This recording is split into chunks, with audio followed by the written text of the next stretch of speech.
I am Louis XIV. This video is purely for entertainment and does not infringe on copyrights or laws. The rights to the novel and image belong to the original author. We do not claim ownership.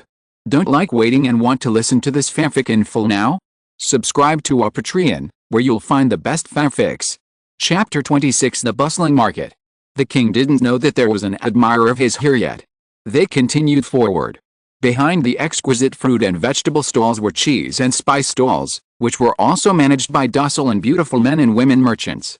They saluted respectfully to the Queen Mother and the king. It was obvious that they had been trained, and the goods they sold were also very clean and exquisite. Behind these appetizer-like settings were the shops in the original Red Child Market. The owners of the shops stood outside the doors and bowed deeply. The first was a merchant from Burgundy, who was dealing in wine.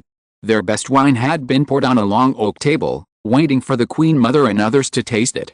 The Queen Mother particularly liked one of their rosé wines, and asked them to send some to Richelieu's house, to which the merchant naturally obeyed. The second was a wool merchant from Leicester, England. Everyone knew that Leicester's wool was the finest and softest. They also had the most Cheviot wool, as well as some wool from mixed-breed sheep. They presented beautiful cinnabar-colored woolen cloth, French green hats, and sapphire blue sheepskin gloves. When Queen Mother Anne saw them, she smiled and said to Queen Mary of England, "I thought I could only see auburn, grey, and black in British shops. These were the colors that Protestants liked or used most often. A bright color like cinnabar would be considered luxury if used casually in daily clothing in England." Queen Mary looked unhappy, but she could do nothing about it. Queen Mother Anne was not wrong, but it sounded harsh. The two merchants were very smart and immediately took out some tapestries woven with soft wool and fine silk threads with superb craftsmanship. The picture on one of the tapestries was particularly attractive because the angel in the center of the picture looked like Louis when he was a child. The Queen Mother loved it so much that she didn't mention the previous incident anymore. Louis was obviously relieved when he saw the merchants. The tapestries they took out were better than the ones they had taken out before. Woolen cloth and gloves were even more attractive. There was almost no blank space larger than a fingernail on the picture. All you could see were elegantly shaped and colorful curled grasses, buzzards and sacred symbols. In the pictures framed by them, you could see swans with folded wings, cats harassing birds in cages, young men and women running among the flowers. This time, not only Queen Mother Anne, but even the cash-strapped Queen Mary could not help but choose a small 4-foot square tapestry with a decorative capital letter L on it. The meaning was self-evident. Fortunately, Queen Mother Anne did not say anything. The third store was the jewelry store that the ladies had been waiting for a long time. It was also the place where the Queen Mother and the noble ladies were ready to spend a lot of money. However, the person who came to greet them looked strange for some reason. When they walked in, Louis finally understood. Who else could it be but the Duchess of Montpensier, who claimed that she was sick and could not travel? She did not look sick at all. Instead, she was full of energy and spirits. Standing next to her was the Prince of Condé. On the small table next to them was a set of exquisite emerald and diamond jewelry, which could be pinned on the shoulders, or used as a necklace or a hair crown. It was very valuable. Seeing this scene, what else should I say? It was clear that the Duchess of Montpensier and the Prince of Condé were meeting privately here. I just didn't know why the Duchess was so bold. She knew that Queen Mother Anne and the King were coming here today. However, it was also possible that the Prince of Condé did it on purpose. Looking at those provocative eyes and the slightly upturned corners of his mouth, it was obvious that he was very satisfied with his recklessness. When he met the Queen Mother, the Prince of Condé immediately bowed and immediately left rudely. Before leaving, he kissed the Duchess of Montpensier's hand and asked her to accept his gift, which was the emerald and diamond pendant. The Duchess of Montpensier actually accepted it, completely ignoring the Queen Mother's livid face. This was the joke of Queen Mary of England. Of course, at this time, both the gentleman and the lady may have their own lovers. Even Queen Mother Anne was once accused of having an affair with the Duke of Buckingham, but in any case, they were already married, had heirs, and fulfilled their duties given to them by God. It was very shameful for a young girl who did not have a husband to do such a thing, and it might even affect her future marriage, which made the Queen Mother angry. She didn't even stop in the jewelry store, but walked out directly. The next few stores, whether it was exquisite porcelain, thick and soft fur, or exquisite copperware or crystal clear glassware, could not calm the Queen Mother's anger. Louis noticed that the faces of the people serving them were getting stiffer and stiffer, and suddenly thought of a possibility. When leaving the glassware store, he casually asked, "How much did you give Bishop Mazarin?" 700 gold Louis. The owner replied, and then realized what he had just said. His face turned pale. The king didn't know whether to laugh or cry, and could only pat him on the shoulder to comfort him. If every store here gave the bishop a similar bribe, then the bishop would have earned thousands of gold Louis. For this, Louis had to admire Bishop Mazarin's way of making money. These gold Louis would not have made these poor people lose everything, but who knew that Prince Condé would do this? But Louis still had a plan. When they returned to Richelieu's house, part of the court's purchases would still be made here. Bishop Mazarin never cared about these little people. Perhaps a few thousand gold Louis was nothing to him, but for these little people, this was as important as life. It was hard to say whether there would be one of them in the future mob. It was better to calm the incident before it happened. Since Queen Mother Anne had lost her previous interest, the person in charge of the area who led the way would not be stupid enough to continue the original arrangement. While they were still in the jewelry store, a group of people who played juggling, trained animals, shot arrows, and performed plays had already prepared in the square. These people were not all nobles or gentlemen. The latter would not do such humble things, but humble as it was, Queen Mother Anne still laughed to the point of panting when she saw the dwarfs who threw and caught wine bottles on wooden balls, the dancing bears, and the funny clowns. However, when she saw a group of brown-skinned people performing a small comedy, Queen Mother Anne laughed, but still refused to watch it because the content was not elegant enough. In this case, a sacred drama was waiting for distinguished audiences in the theater in the square. Like most religious dramas, this drama was unremarkable in terms of artistic quality, but sticking to conventions also had its advantages. The pious Queen Mother kept making the sign of the cross on her chest, and Lord had to mutter prayers. It was more like attending Mass than watching a drama. Louis estimated the time and slipped out with his brother Philip. They found the archery place, where there were bows and arrows, crossbows, and colorfully painted targets.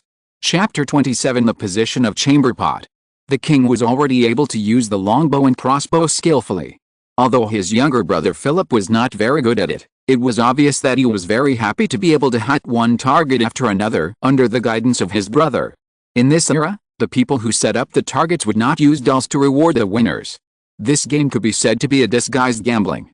One small crown could be exchanged for 10 long arrows and broad-headed arrows, and hitting the bullseye 10 times could be exchanged for a gold Louis.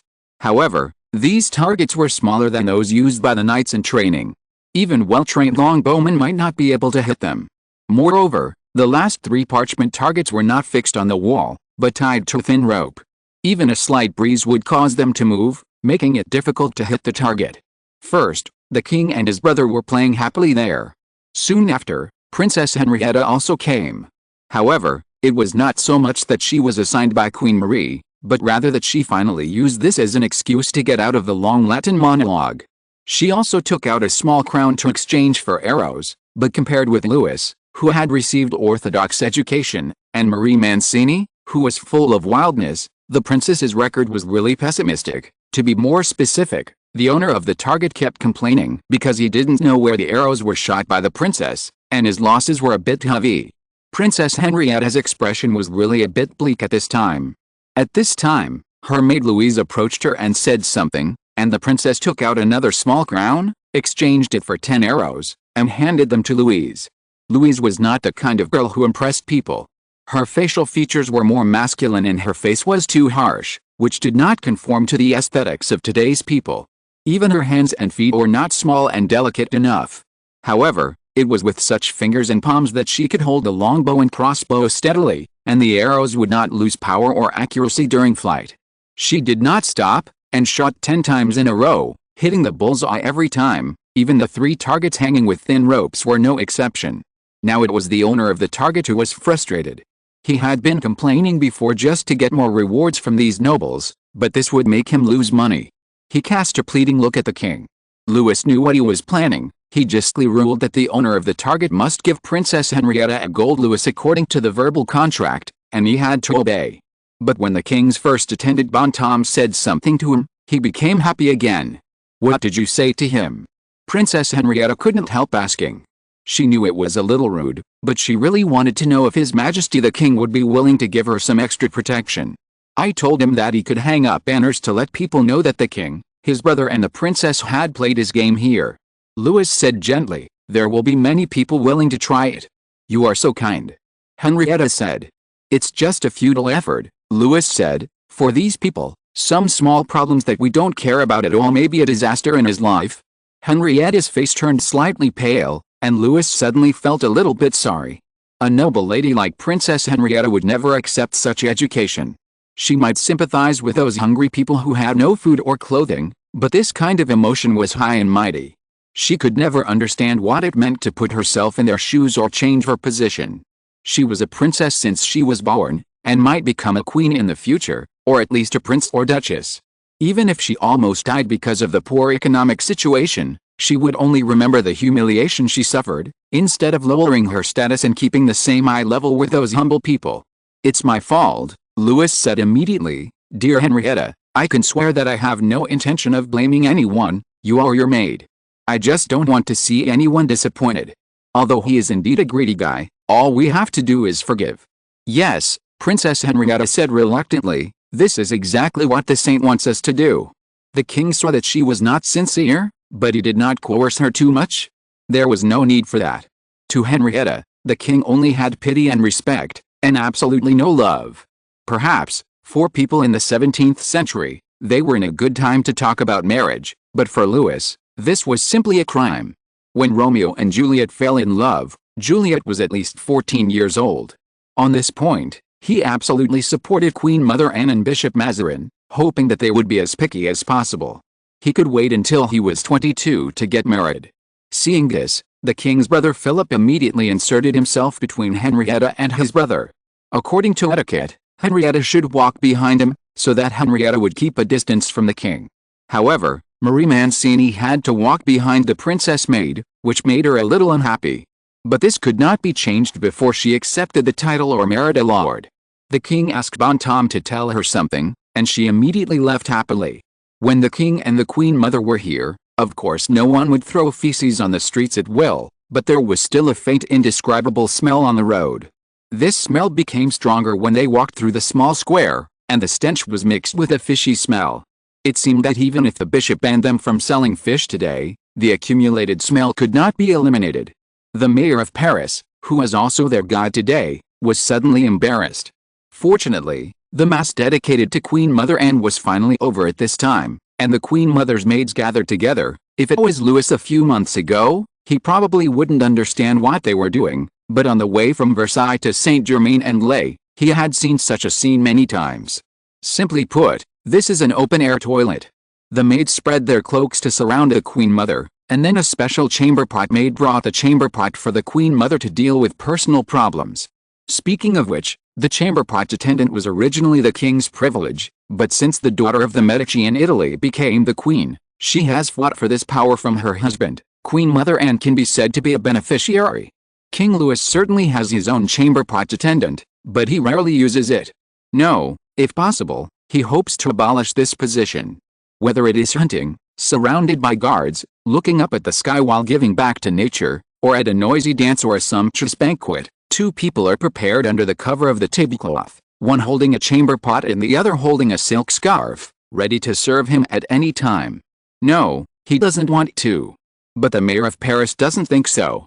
He diligently introduced his nephew to the king, holding the chamber pot, and claimed that the young man had the warmest and softest hands and would never let the king's tender skin be hurt.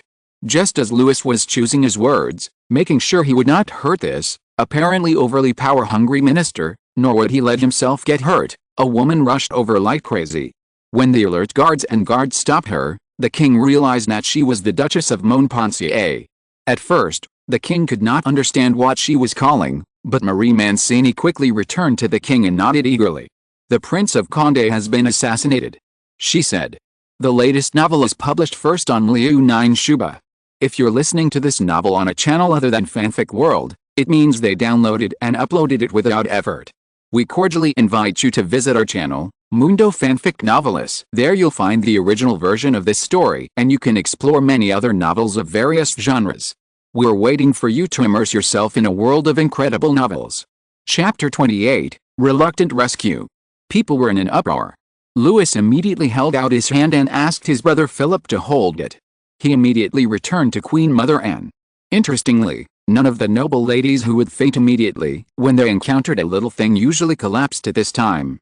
They surrounded the Queen Mother with panic, holding silk handkerchiefs and smelling salts. The most courageous one was the Duchess of Montpensier. She kept grabbing the Queen Mother and yelling, asking her to allocate some soldiers to follow her to Turbig Street, where Prince Condé was attacked. Queen Mother Anne was unwilling. Why should she be willing? Prince Condé had embarrassed her a few minutes ago. And speaking of soldiers, these soldiers should first protect the king. The prince and her returned to Richelieu House, and then they could go to eliminate the mob. In addition, Prince Condé had a legion that belonged only to him, and he did not need the protection of the king. But these words could not be said. She looked at the Duchess of Montpensier and was about to say something when the Duchess saw through her. Well, the Duchess stood up and shouted, "Alice, God is my witness, you don't want to save him, even though he once saved you. No, sir, maybe you want his life." She raised her hand and touched her neck, where the emerald necklace given to her by Prince Condé was still hanging. "I shouldn't have come to you to ask for help. He is your benefactor, but you are his enemy. I made a mistake, sir. Now you will get what you want. His servant is still lying on the steps of the theater, my skirt is still stained with his blood, and soon my lips will be stained with the prince's blood." She glared at everyone present, and the threat in her words was obvious. If the relatives of the ancient Romans were innocently punished, their relatives would wipe his blood on their lips and swear to avenge him. Such a scene should be very solemn, but unfortunately a loud sneer made the whole scene a little funny. It was as if the previous skit had not ended yet and turned to this group of noble people. The sneer came from little Prince Philip. "My dear cousin," he said sarcastically, "Claire Coleman's, the little princess of Condé, is not dead yet." His words were like a vicious slap in the face of the Duchess of Montpensier. Some noble ladies hid their faces behind silk handkerchiefs and fans and laughed softly. As we said before, a respectable lady can lose her mind for a lover outside of marriage, and people will even sympathize and pity her, but for an unmarried woman, this is a shame. But the one who laughed the loudest was Marie Mancini. Her teeth were exposed. Queen Mother Anne rarely scolded the little girl with a stern look. She also smiled, of course, just a smile, contemptuous and cold. "You are so rude, my niece," she said. "This is not something you can do." She said softly, "We should go back." The Duchess of Montpensier was pale and looked like she would fall down at any time, but she still stood stubbornly in the middle of the street and refused to leave. "If you don't want to go, give me soldiers," she said more bluntly. "Otherwise I will tell everyone I see that the attack on Prince Condé was secretly instructed by you." Queen Mother Anne heard this and laughed in anger. "Okay," she shouted, "I want to hear who is willing to listen to you." She had already decided to lock up the Duchess of Montpensier as a hostage as soon as she returned to Richelieu's house. "Wait," the king said. "Mother, please take Philip back to Richelieu House first. I will go to Turbig Street with my musketeers," Louis said. Queen Mother Anne was still too indecisive. She should have shut up the Duchess of Montpensier at the beginning instead of letting her talk nonsense there. Now the Duchess has put this dirty hat on the royal family. If they still return to Richelieu House as if nothing happened, it is hard to say whether some people with ulterior motives will add fuel to the fire. He learned from Marie that many people in Paris were dissatisfied with the fact that Prince Condé did not get the due reward from the royal family. Although he did almost nothing, the exile of the royal family was indeed ended because of him. If Prince Condé was really seriously injured or even died in this assassination, people would only see how heartless and ungrateful the royal family was. Coupled with the Duke of Orleans Gaston, who was always watching from the sidelines, the second riot would be imminent.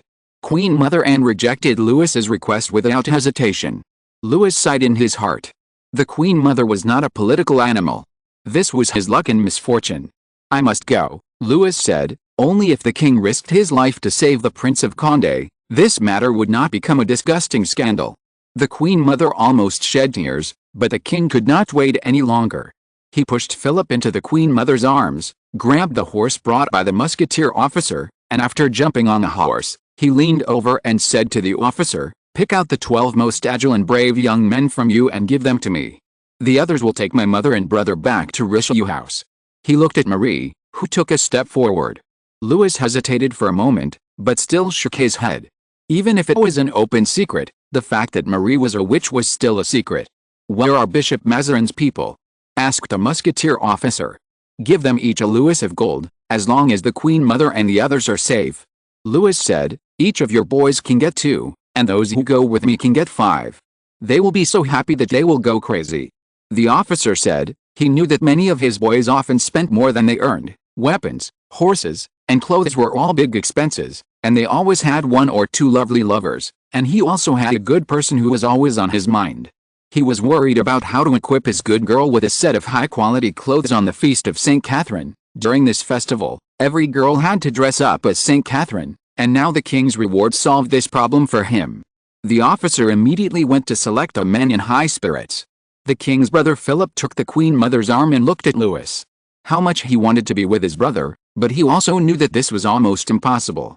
He had to return to a safe place immediately, just in case. France could not be without a king, and he did not want that annoying Gaston to wear his brother's crown and live in his palace. The mayor of Paris was asked to lead the way. Here we have to mention the location of the Rouge des Enfants Rouges. As we all know, the Louvre is located on the banks of the Seine, and the Rouge des Enfants Rouges is in its upper left corner. The Richelieu house where the king and the Queen Mother are temporarily staying is above the Louvre, directly opposite it, separated by a street. Below and to the right of the Louvre is the City Hall, which is also a place where mobs often gather.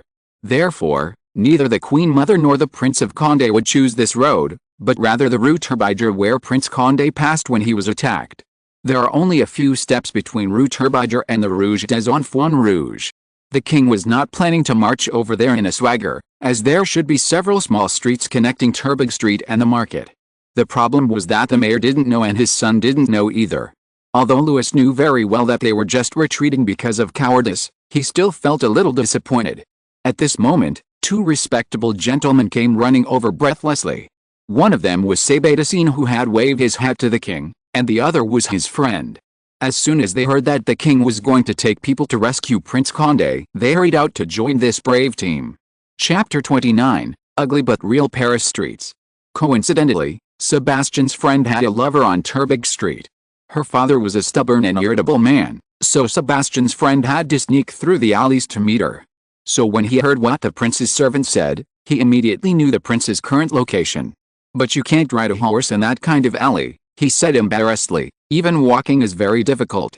"Then we won't ride horses," the king said, and then he waved his dagger, tore his horse clothes into pieces, and wrapped them around his soft and beautiful square-toed shoes. They were going to fight, and of course they couldn't wear clogs anymore. Looking at the market that had been cleaned, they knew how terrible those streets and alleys that were blocked from the king's sight were. The musketeers followed suit, their horses being handed over to the care of the mayor. Sebastian and his friends wore long boots, which saved them the trouble. The king's eyes lingered on their light chestnut shoulder straps for a moment. "Are you officers of the Condé army?" "Not entirely, sir," said Sebastian Vauban proudly.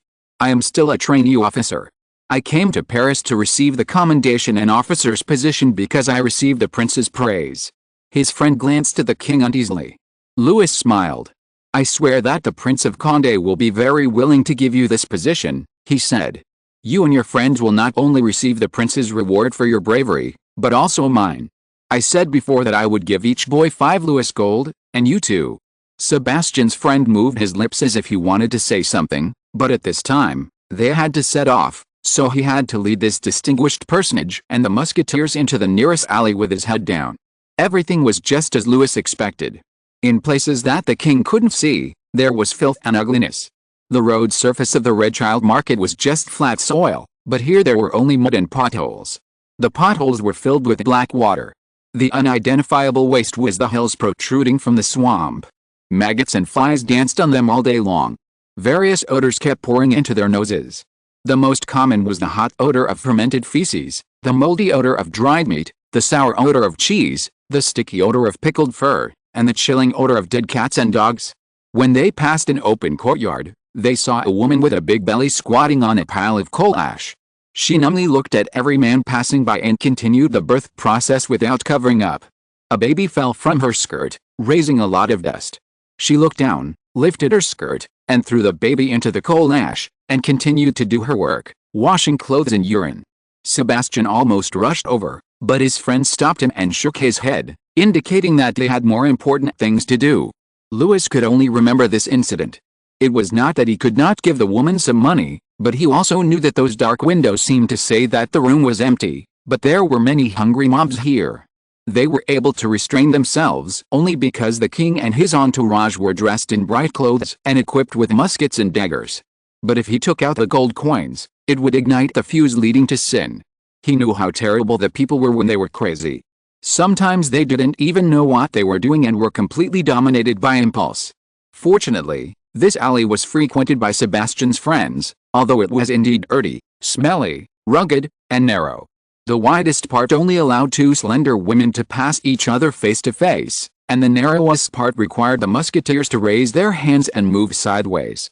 Every house had an extension, and the upper floor slabs directly extended several feet from the lower wall, facing the ground of the alley, blocking almost all the light. Through the sparse gaps between the wooden boards, you can see the scene in the room, with traces of burning and water infiltration, and a deliberately dug hole. Below is a pile of ancient feces. It seems that someone used this place as his private toilet. The height of the extensions varies. Even Louis had to lower his head at the lowest point, and the highest point only allowed them to raise their heads. The only advantage was that they saved a lot of time. In just a few minutes, they arrived at a place where the Prince of Condé had an accident. The prince's carriage was lying on the street, with loose bridles and no horses. Sebadigin's sharp eyes swept across the street and immediately pointed out the possible location of the prince. The musketeer officer was unwilling to believe him, but Sebadigin argued that he was recommended to the Prince of Condé by his superiors because of his extraordinary talent in barricade tactics. He knew at a glance that the carriage was deliberately overturned, and it might be that the Prince of Condé used it as a protective barrier. There were obvious traces of musket bullets passing through and cracking on the carriage, which he had seen countless times in Lorraine.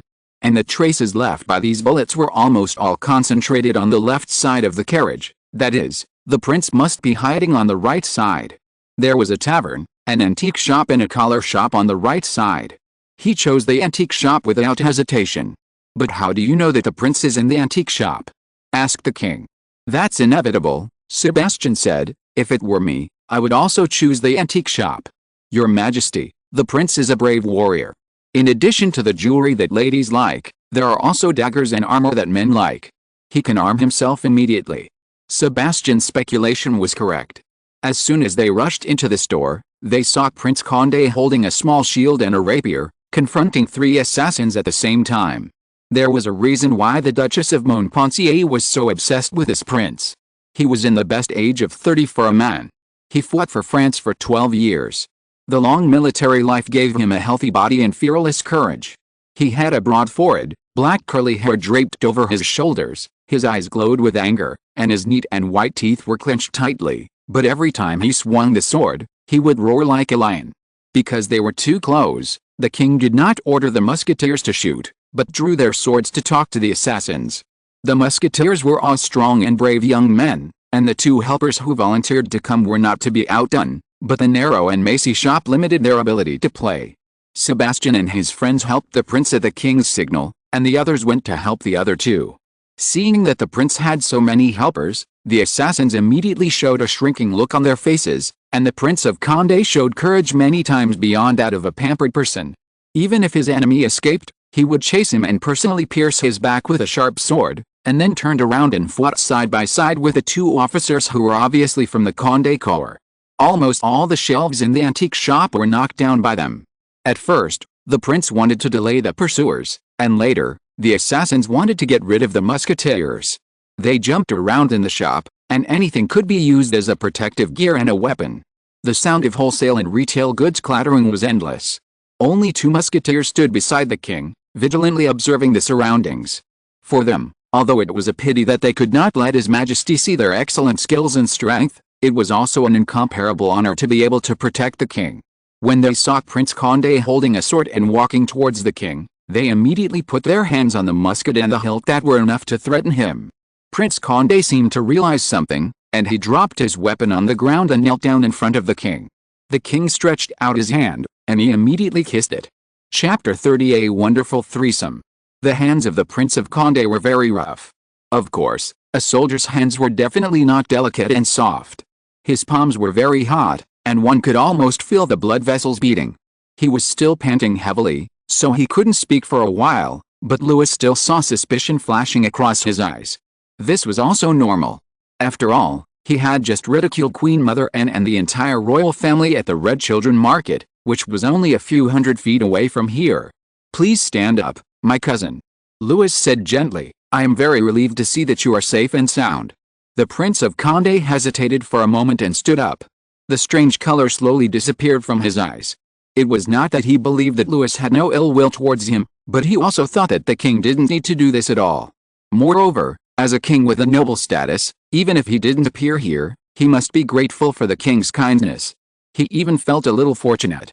Kneeling to Louis was enough to make him unhappy. If the person who came was Cardinal Mazarin's man, wouldn't it be even more disgusting? At this time, the assassins were either killed or captured. Two people who had fought side by side with Prince Condé before also came over and saluted the king. The king knew one of them. He was Prince Condé's brother-in-law, the Duke of Longueville. He was injured in many places, but not seriously. For a man in his 60s, it was really not easy. But it can also be seen from here how brave he is, and he is not useless in politics. The Treaty of Westphalia was signed by him leading the French delegation not long ago. This treaty ended the long 30 Years' War. Although the efforts of Richelieu, Louis XIV, Mazarin and others were also involved, it is pure nonsense to say that France's acquisition of the 3 bishoprics of Lorraine, Nemorin, Tours, Verdun and the whole of Alsace except Strasbourg had nothing to do with him.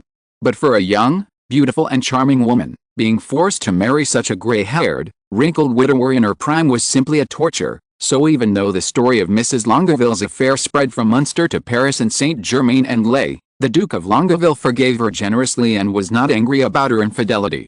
Here we have to mention another person. He is François de la Rochefoucauld. This duke is only 39 years old this year, elegant, gentle, and a descendant of one of the oldest families in France. His father was highly regarded by Mr. Bishop Richelieu, so in 1622, the earldom of La Rochefoucauld was promoted to the dukedom, and François became the heir to the duke. 6 years later, he came to Paris and became the lover of the Duchess of Chauveau, and even participated in the conspiracy against Richelieu, for which he was thrown into prison and exile. Now he came to the Duchess of Longueville, the sister of Prince of Condé, and claimed that he fell in love with this lady. In order to win her heart and make her happy, he immediately stood on the side of Prince of Condé and served the prince as a high official of Poitou, inherited from his father. Now people in the court generally have two views on him. One is mostly from women. They think that this duke is really passionate, but compared with his lovers obviously value power and status more. They don't love him, but just use him. This statement makes this duke more pitiful and lovely, but the other is the view of men. Women's ideas make them sneer. They think that the Duke of La Rochefoucauld is actually an ambitious villain. He can be said to be a model of using women and priests to climb to a high position. Just look at the Duchess of Chauveau. At the beginning, La Rochefoucauld as a new noble in the court, the Duke of Ker did not have many ways to cling to the powerful.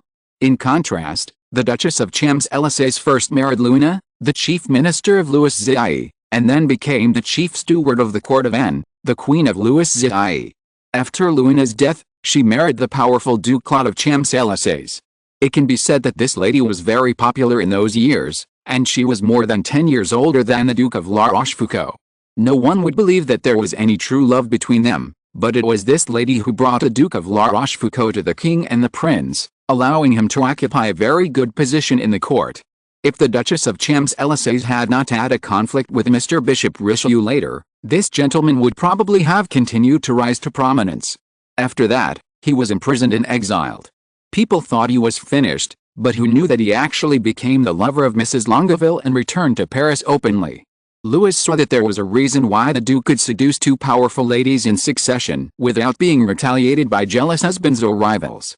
This gentleman was probably the most handsome man he had ever seen. He had fluffy golden brown curly hair, parted on both sides, and a delicate peak in the middle of his forehead that was desired by countless women. His eyes were extremely deep dark blue, like the surface of an autumn lake, and his lips were thick, showing an exceptionally moist light rose color that made people want to kiss him.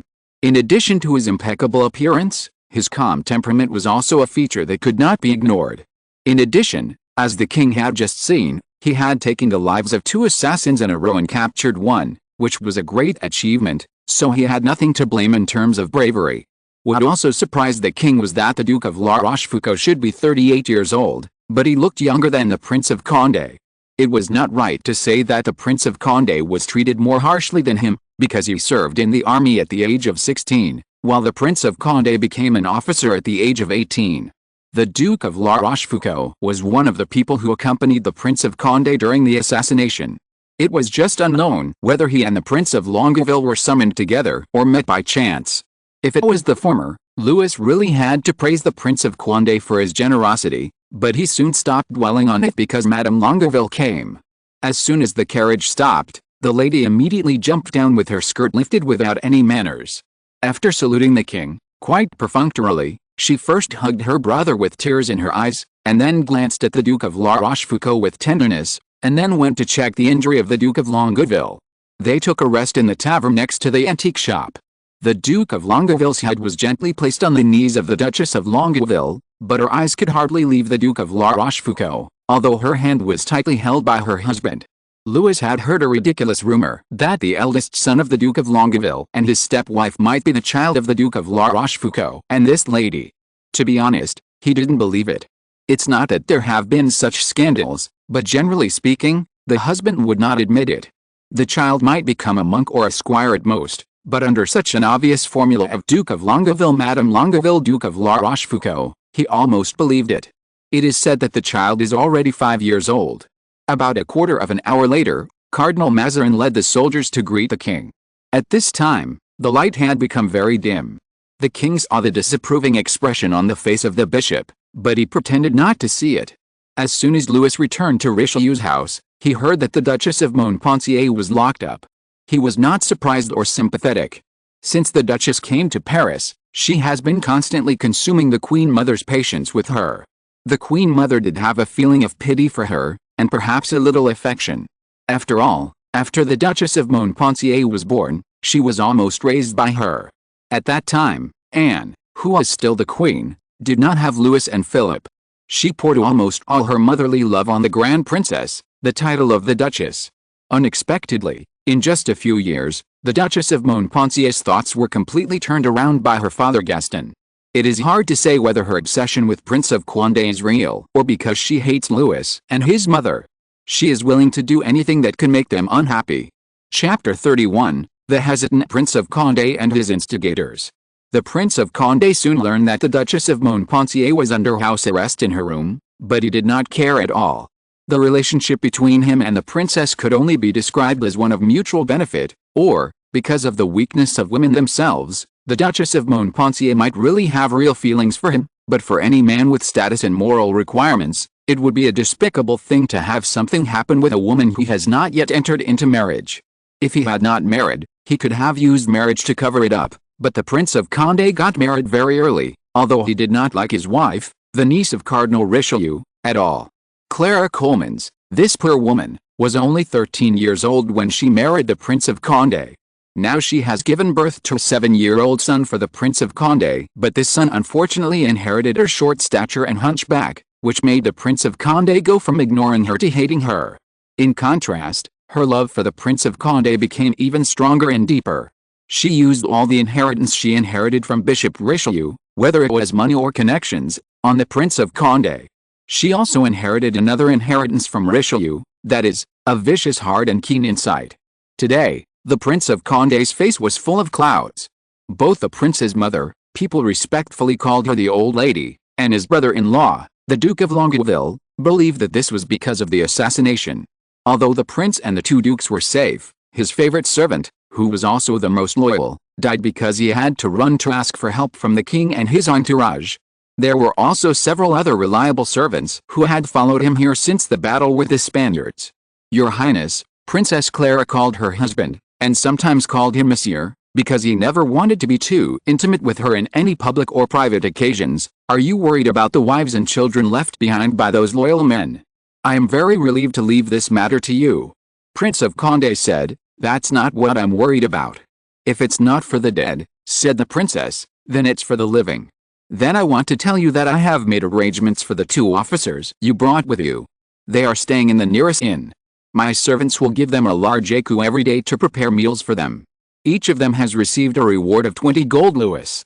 In your name, they are very grateful for this."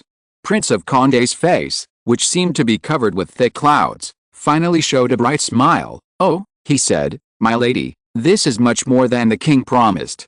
He only gave them 5 gold louis each.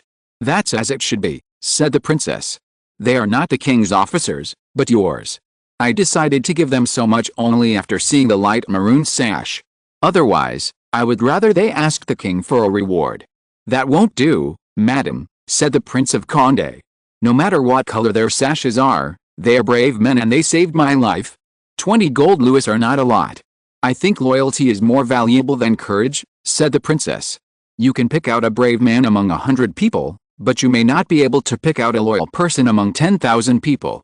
Then she saw that her husband's face darkened again. "Yes," the prince murmured, "you are right, madam. Loyalty is a more precious quality than courage, and it is also rarer." The princess observed her husband's expression. "You look haggard, your highness, but I believe that the little fight on Turbog Street will not shake you. Come on, if you have any troubles, please tell me. I may not be able to help you, but you can confide in me, even if it is the most terrible thing. I can swear on the cross that I will keep my mouth shut." "Well," said the prince, "isn't it about those 2 officers? Aren't they your officers? Aren't they loyal to you?" "That's the problem," said the prince. "You see, my lady, one of them was ordered by me to come to Paris, because he designed good fortifications in the attack and defense of Lorraine, and performed outstandingly in the war in the Champagne region, so I decided to reward him personally and grant him the status of a formal officer. That's a good thing. But as soon as the king summoned him, he ran to the king and obeyed his orders." The prince said distressedly, "Although he was willing to do this, there may be part of my reason in it. He and his friends led the king and the king's musketeers through a path that only they knew, and found us in a short time, and together with me, he knocked down 3 assassins." "Yes." To the prince's surprise, his wife was very calm. "He is still willing to be loyal to you." "That's right. But in his heart, the king is more important than you. Obviously."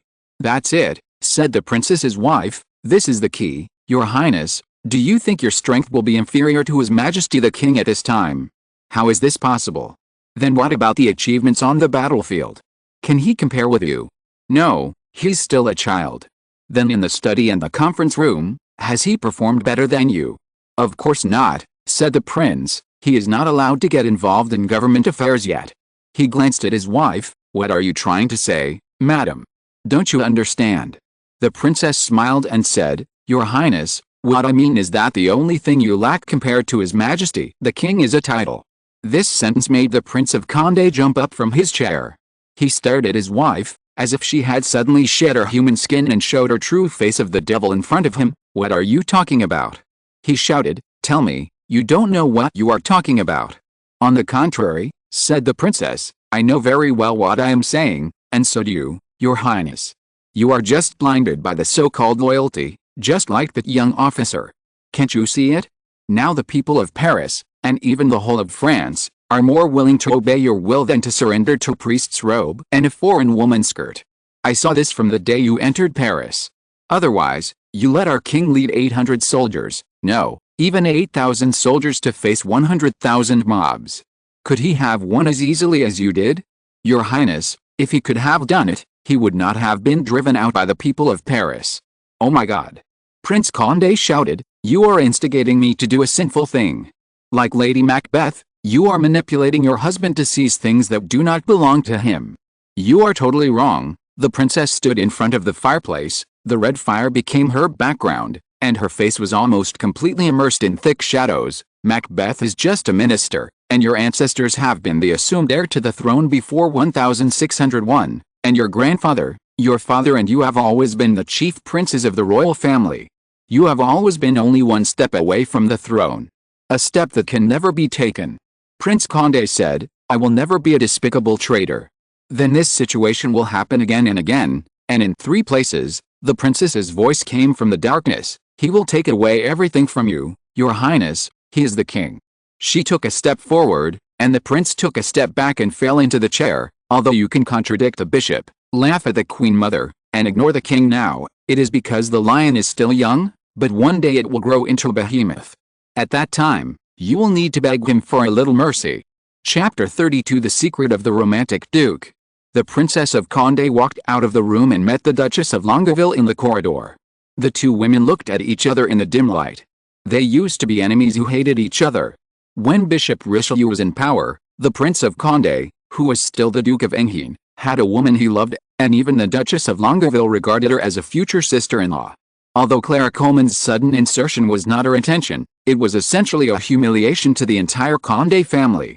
The Duchess of Longueville's unfortunate marriage made her feel deeply jealous of Clara in addition to disgust. The Prince of Condé was indifferent and mean to his wife, and the Duchess of Longueville not only did not try to persuade her, but even fanned the flames and added fuel to the fire. But at this time, the two noble women had the same goal. Perhaps the Prince of Condé would be surprised. They did not fight with their eyes and words as usual, but looked away and passed by each other calmly. The Princess of Condé had planted the seed, and the Duchess of Longueville had to try to make it flourish. No one knows what happened in this room for the time being, but those who are interested can still guess one or two of them. After Queen Mother Anne ordered the servants to put the Duchess of Montpensier under house arrest, she talked with Bishop Mazarin for a whole afternoon. "You mean they want to arrest the Prince of Condé?" Louis said. "Yes," said Marie Mancini, "and the Prince of Conti and the Duke of Longueville." She looked at Louis worriedly, because the king's expression was not good at all. "Did they say what to do after arresting the prince?" Louis asked. Marie frowned and shook her head, but she immediately said, "I will go and listen again." "No," Louis said, even if I know it now, it's useless." Could he still warn the Prince of Condé and tell him to escape quickly? He dared to swear that as soon as the Prince of Condé left Paris, he would immediately raise the banner of anti-royalty. Like many girls, Marie was not sensitive to politics, but she could clearly sense that the king was in a low mood. "Is there anything else I can do for you?" she asked tentatively. "Nothing." The next thing was to wait. "If you must do something," Louis said, "you can pack your small bag in important luggage." "Why? Do you want to leave Paris?" "I don't want to," the king said with a wry smile, "but it's obviously not something I can decide." He looked at his hands and felt that time was passing so slowly for the first time. The king felt that time was slow, but the Duke of La Rochefoucauld felt that time was passing as fast as quicksand. He returned to his residence in Paris with Prince Condé. 2 or 3 days passed in a blink of an eye. Prince Condé was still hesitant. He was a warrior on the battlefield, but he was like a weak woman in the political situation. Without someone pushing him, he would rather stand still. But to say that he was willing to do this, he would not be full of complaints about the royal family, chattering, and not thinking about what kind of reward he could get. Could this make him the prime minister or the regent king? If that were the case, what would be the difference between that and open rebellion? No, there might still be a difference, probably that he could still maintain a good reputation, but such a covert behavior made the Duke of La Rochefoucauld embarrassed. He had been frowning for the past few days. Even if the Duchess of Longueville left her husband who was still recuperating and ran to him to comfort him, it was of no use. At dusk, a stranger delivered a letter to him, and the Duke's brows were almost never relaxed. But no matter how reluctant he was, he still had to keep the appointment, so after seeing off the Duchess of Longueville, he dressed himself up, put on a black casual suit, put on a cloak, and rode away from the mansion alone. This was really inappropriate for a gentleman of status. He didn't even bring a servant with him, which was really inappropriate, but if someone saw where he was going, they would immediately show an understanding smile, because the Duke was going to the Bois de Boulogne. The Bois de Boulogne is located on the left side of Paris and belongs to the royal family. The king often leads his nobles and ministers to hunt and ride horses there to while away the time. Over time, just like Versailles and Fontainebleau, there are some hotels and theaters surrounding this green paradise. Some are purely for taking care of the nobles' food and daily life, while others are for meeting other needs. Interestingly, because it is closer to Paris, the latter, that is, the transaction that cannot be known to outsiders, has developed unknowingly and aggressively, completely beyond people's original intentions. However, in view of the amazing profits it brought them, 2 consecutive prime ministers, Richelieu and Mazarin, remained silent after collecting huge taxes. The whole of Paris and even half of France knew that the famous girls in the Bois de Boulogne were of high quality and provided authentic services. Although the fees were expensive, they were fair. Men loved to go there, even ordinary citizens or small businessmen. Some husbands even embezzled their wives' dowries or forced their wives to do the same disgusting things to get money to take care of the girls' business. For a time, the nights here were even more lively than the daytime. Carriages and horses flowed in an endless stream, and it was difficult to stop coming and going. Even when the whole of Paris was in riots before, there were no shortage of soldiers, butchers or judges here. Or it could be said that it was precisely because of the unrest that people needed more numbness and comfort, and had a stronger impulse to spend money. After all, in this era, even the king did not know whether he could see the sun tomorrow. So, whether it was the wife of the Duke of La Rochefoucauld, his cousin who had several children with him, or the Duchess of Longueville who also had an illegitimate child with him, they had no right to interfere with his actions in this regard, and no one would be curious about his whereabouts. What else could men do in the Bois de Boulogne? Duke La Rochefoucauld rode his horse and arrived at Boulogne before sunset. The place he was going to was a temple of love hidden between the swamp and the woods. This building would be very strange to others, because there was not only a long corridor outside the room, but it also extended to the courtyard on all sides, dividing the courtyard into 4 parts. Unlike the low plants that people like now, the courtyard was full of tall trees, whose branches and leaves covered the sky. It can be imagined that in the midsummer, when the sun was scorching, even if a person did not wear a hat or hold an umbrella, he would not be harmed by the sun. When the Duke walked in here, a grand banquet had just begun. Someone took off his cloak for him, someone helped him put away his hat and gloves, and someone brought him a brass basin filled with rose water for him to wash his hands. As soon as he entered the room, he was greeted by the hot air and the rich aroma of wine. "Who is in charge here today?" Duke La Rochefoucauld asked. "Bacchus," someone answered. This was a trick played by the famous ladies to keep people fresh about them.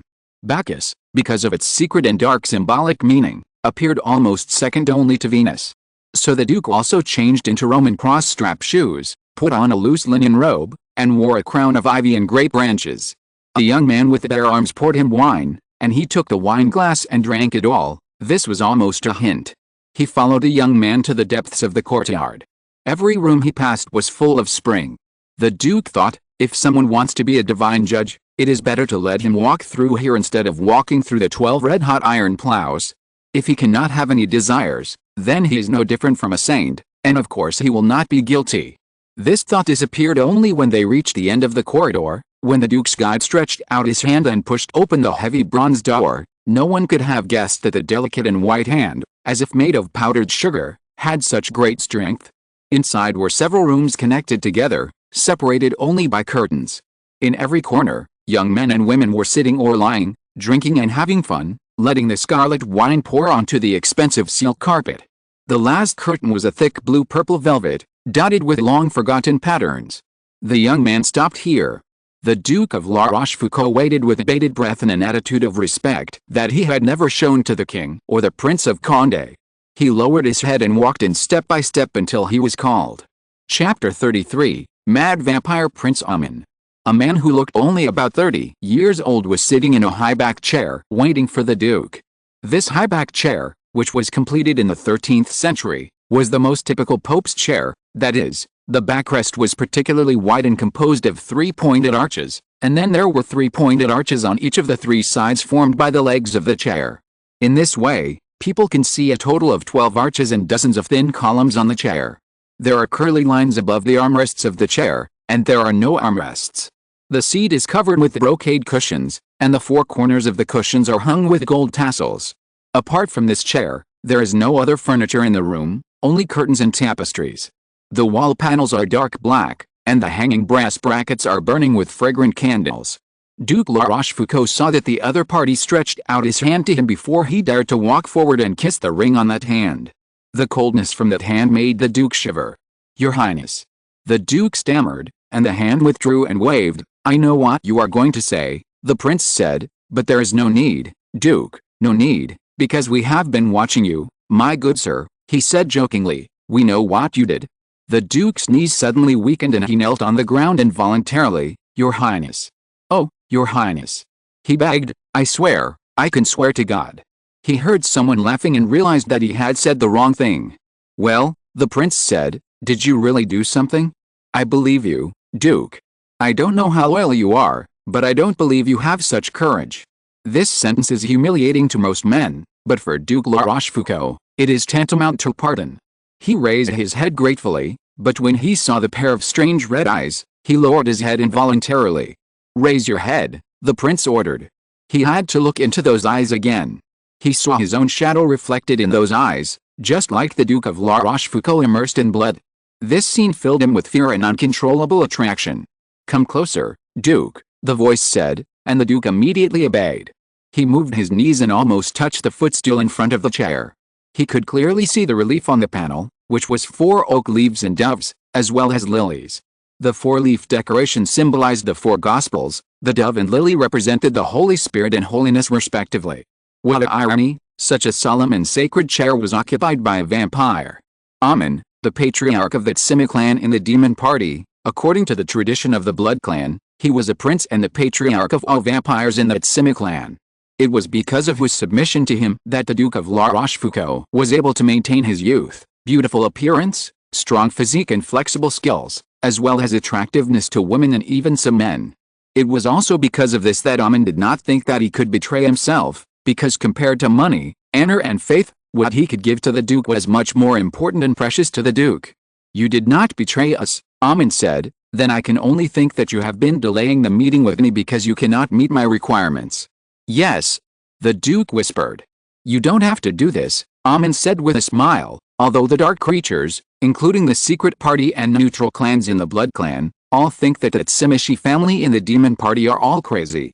But from the appearance and attitude alone, as long as you don't look at the red eyes, no one would think that this gentle and always smiling good man would be an extremely cruel and cold monster. In fact, even a large number of vampires in the Tsimishi family died in Amun's hands. The Duke may not know, but he can feel it sometimes. The desire for power makes him unable to refuse Amun's gift, even if the things he wants him to do are getting more and more dangerous. "You know I have always been tolerant of you," Amun said, "and sometimes I miss you very much. Although you are not my child yet, there are not many people around me who can discuss literature with me." He paused. "Some are too old-fashioned, some are too frivolous." "I am honored, Your Highness," the Duke said.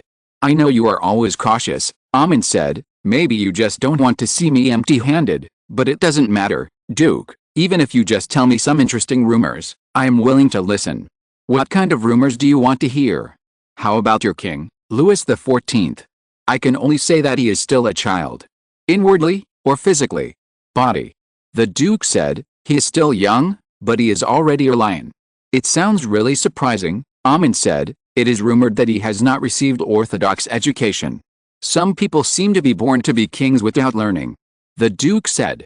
Chapter 34, The King of Amun. This made Amun laugh. "This sentence reminds me of Richard the Plantagenet, although he was not a king when I met him, but the Duke of Aquitaine. At that time, he was the same age as your king, La Rochefoucauld, only 11 years old, and had just been betrothed to the French king's Princess Alice. He was the king's 3rd son. People said that he could not become king, but as soon as I saw him, I knew that this red-haired child would be a lion as you said. And the future is just as you have seen in history," Amun continued. "He killed his father, killed his elder brother, killed his younger brother, picked up the crown with his bloody hands and put it on his head. He plundered Messina in Sicily, captured Cyprus, conquered Acre, severely damaged Saladin's army at Asuf, recovered Jaffa, Ashkelon and Darum, and stationed troops in Betanuba, only 12 miles from Jerusalem. Twice, at Vernia and again at Fradovalla, he defeated Philip, King of France, captured his royal choir, and seized countless horses, tents, jewels, and documents. He built the Chateau de Guyenne on the Seine, which you can still see." Oh, the Duke whispered, "you speak as if you saw it all with your own eyes." "Ah, if you could go to the castle of Aquitaine, you would see me on the tapestries, in the illustrations of the books, and in the records. I stood by him when he forced Tancred, King of Sicily, to pay 20,000 pounds of gold as a ransom for Messina. It was I who testified for them in Cyprus when he decided to make the beautiful Berengue his queen. It was I who wrote to John, thousands of miles away, when he could almost see Jerusalem and was about to recapture the Holy City, and it was I who wrote to John, who was thousands of miles away, asking him to start a rebellion.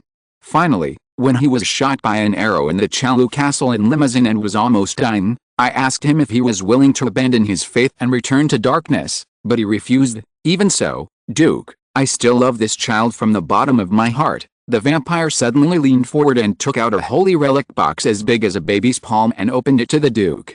Although the light here was sufficient, the Duke could only see a blackened and tightened mass. It was difficult to say what it was. His nose smelled a strong smell of musk and myrrh, a smell he seemed to have smelled somewhere before, but he could not remember where.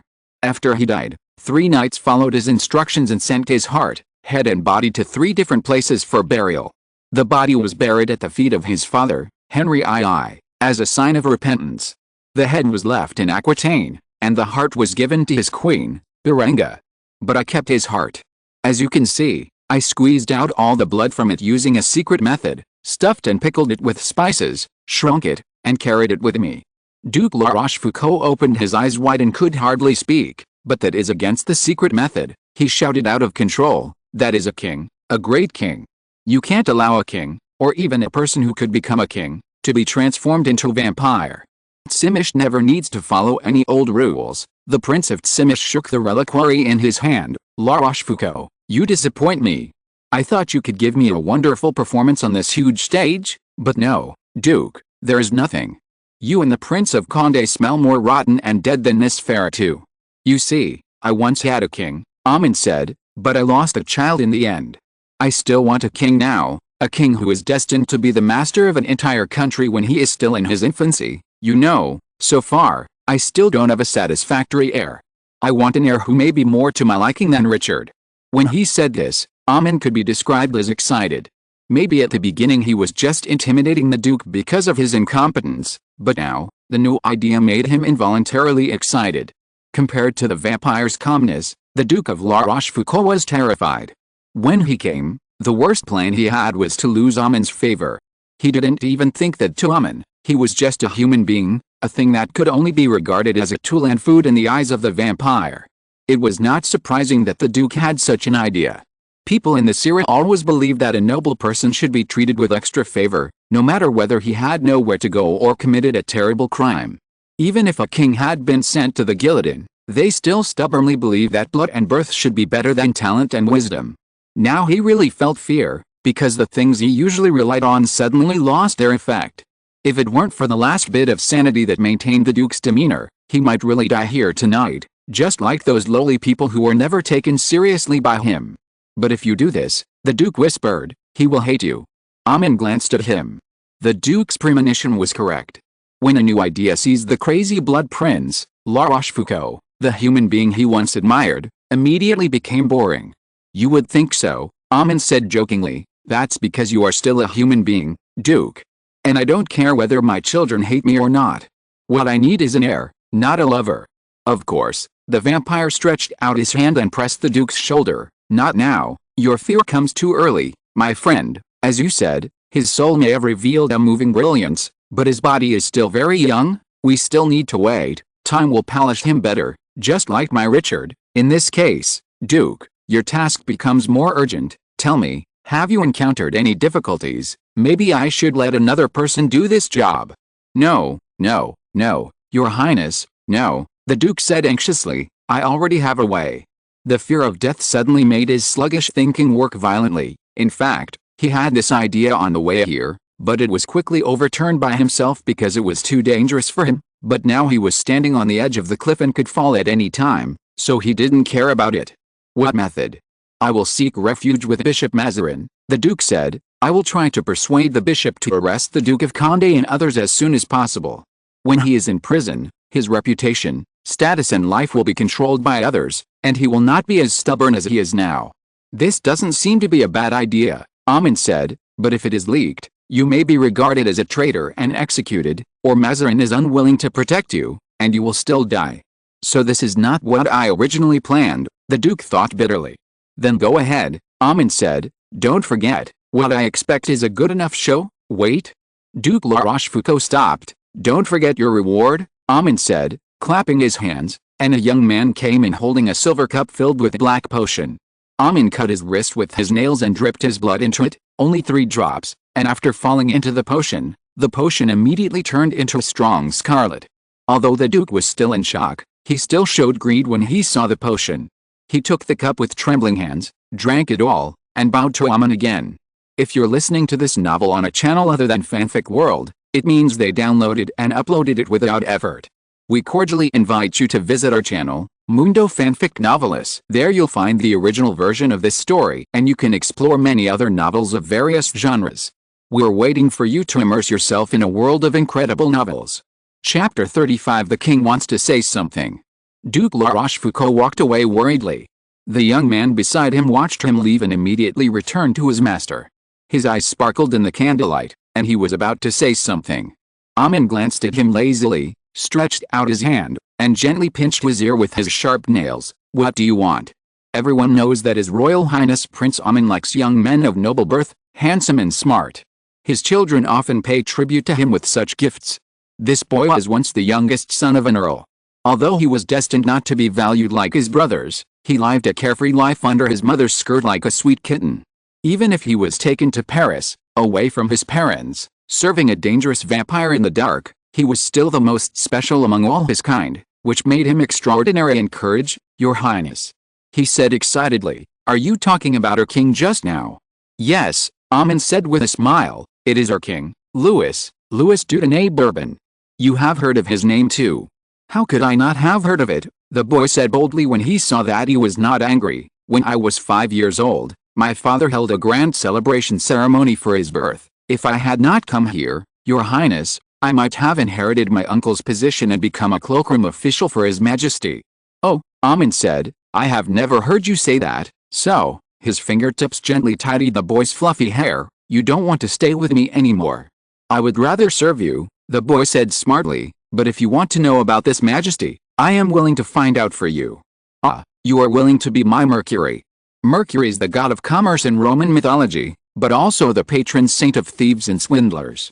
However, what people talk about most is that he often delivers messages for Jupiter, the lord of the gods, and completes various small, tedious but important tasks. When Amin said this, the boy's heart beat more violently. He was certainly favored by Amin. Amin's blood made him have a more beautiful appearance than before, and strength that surpasses that of a strong butcher, but as the son of an earl, he could not be satisfied with this. When he heard the news about the king, he could not suppress his ambition and came to beg Amin. No one could understand what a position beside the king meant. His uncle, who had only been the cloakroom officer beside Louis XIV for a few years, received a generous income equivalent to 200,000 livres and a rich and prestigious wife. His uncle was also the youngest son, and unfortunately only had a daughter. If he could also get the recommendation of Madame Longueville, the sister of the Duke of La Rochefoucauld and Prince of Condé, it would not be difficult for him to stand by the king's side. It was better than simply serving a vampire, being trapped in the Bois de Boulogne, or just being a good little boy at the feet of his mother, waiting for his eldest brother to give him some scraps. All kinds of thoughts and fantasies flashed through his little head. When Amin's hand gently pressed on the back of his neck, the boy offered his throat without hesitation. The familiar slight tingling sensation came, accompanied by the dizziness brought by blood loss. Brilliant lights flickered and spun in front of his eyes. He floated up, floating higher and higher, passing over the chandelier, flying over the roof, and rising to the bright silver moon. He stretched out his arms to it. He wanted to hug it, even though it was so cold and hard. The boy's hand fell to the ground weakly. Amin slowly raised his hood from his neck and shoulders. For some reason, humans always have an illusion that they have the same status as vampires. No matter how dangerous the existence is, they can be dealt with by human means, such as deception and perfunctory. Little do they know that for these alien species living in the dark, except for a few chosen by them, other humans are just their food and toys. This boy is just a pastime for Amin to pass the time when he stays in Paris temporarily, and he is now a little redundant.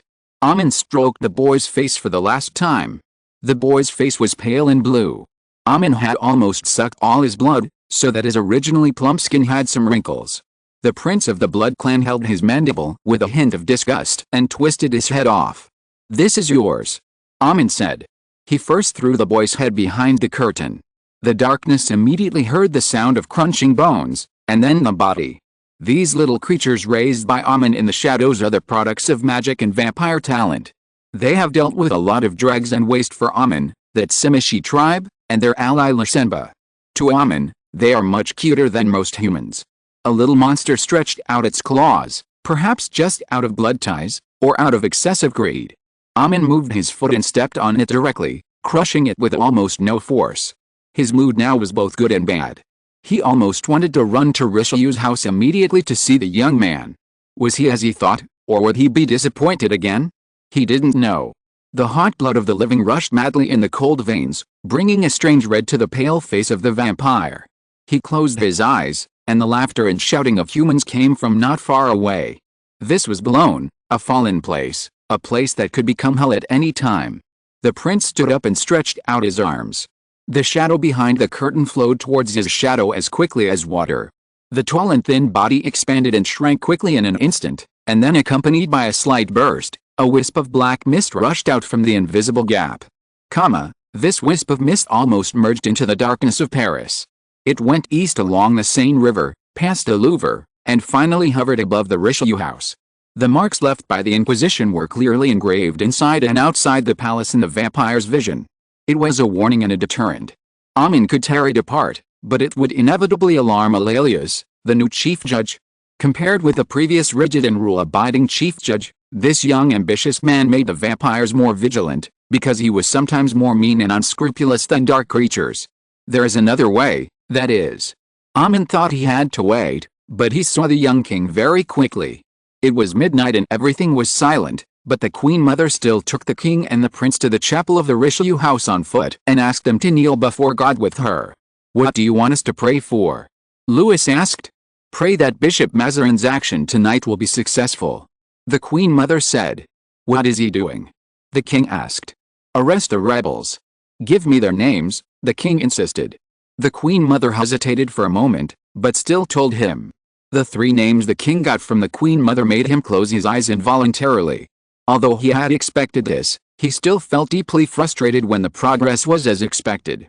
He sighed deeply, and then he asked, "Are you going to execute them?" The Queen Mother jumped suddenly, as if she was burned by a coal. "How is this possible?" she shouted. Louis' eyes dimmed. Condé, Conti and Longueville, these 3 people, Bishop Mazarin and Queen Mother Anne, wanted to arrest them with a conspiracy-like method, but only imprisonment, not direct hanging or beheading. The king was not sure that the latter would be better than the former. The only thing he was sure of was that they would soon face the revenge of Prince Condé like a hurricane and rainstorm. Chapter 36 Uninvited Guests. With her talent as a witch and her identity as the Queen Mother's close maid, Marie was able to master many secrets that others could not know. Interestingly, this information was what Marie's father and uncle, perhaps people like Bishop Race, and some ministers urgently needed. Now this power has become the king's weapon. Although he can't do anything for the time being, he has memorized every relevant name firmly in his mind, from René, the state councillor, to Gourville, a follower of the Duke of La Rochefoucauld. They all played their respective roles in this show. Cardinal Mazarin and Queen Mother Anne regarded themselves as the protagonists, but in fact they didn't know that they were just clowns. The king could see their ending at a glance, but could only act as a spectator. If I must describe it, Bishop Mazarin's plan was actually very simple. He first mixed an arrest warrant for the Fronde in the official documents given to Prince Condé. Because the assassination of the prince had been determined to be the work of the Fronde in order to provoke the relationship between the prince and the royal family, Prince Condé signed his name on it without hesitation. However, the bishop wrote the name of the criminal on this document with a special ink, which could be hidden by baking it over the fire, leaving a blank for the new name to be filled in. The bishop used this arrest warrant to arrest the 2 most loyal captains of the gendarmerie to the prince, and then used the same method to exchange for a transfer order to replace the guards in the Louvre with a bishop's army. In this way, Prince Condé put a heavy yoke on himself. When he walked out of the office of the Louvre with Conti and Longueville, still tired, the bishop's guards rushed up, grabbed them, put hoods on their heads, and put them in the carriage. Of course, as Queen Mother Anne said, even Bishop Mazarin, who had a deep grudge against Prince Condé, did not have the courage to execute Prince Condé directly. The same went for Condé and Longueville. The 3 of them were sent to the castle of Vincennes overnight. The castle is located in the Bois de Vincennes in the lower right corner of Bar. The fastest way to reach it is through the Seine River. This royal military castle was built about 300 years ago and has the tallest main tower of the castle to date, about 156 feet high. Only flying birds can talk to the prisoners inside, the officers here said.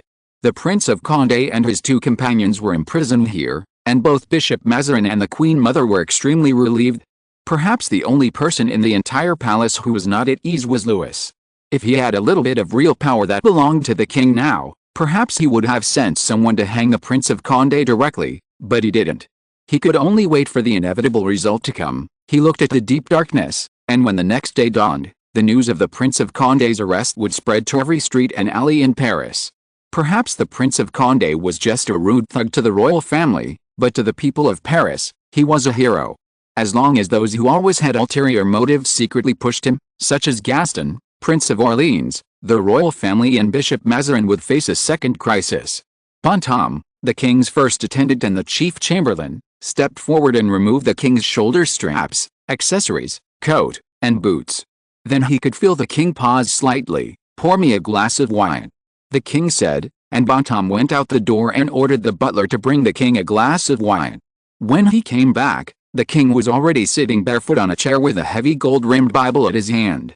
"It's not warm in the room, Your Majesty," Bonhomme said, kneeling down before the king and trying to put on a pair of soft flat slippers for him.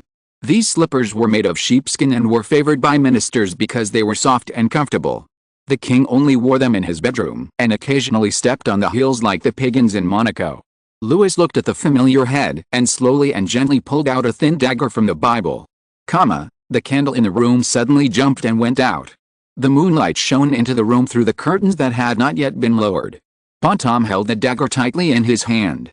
Black blood flowed from his fingers and flowed onto the silver sword, just like red-hot coals touching ice, sizzling, and turbid mist rose and disappeared in an instant. Bonhomme raised his head and smiled, but this was not the smile that would appear on the face of the Bonhomme that the king was familiar with. "How did you find me, Your Majesty?"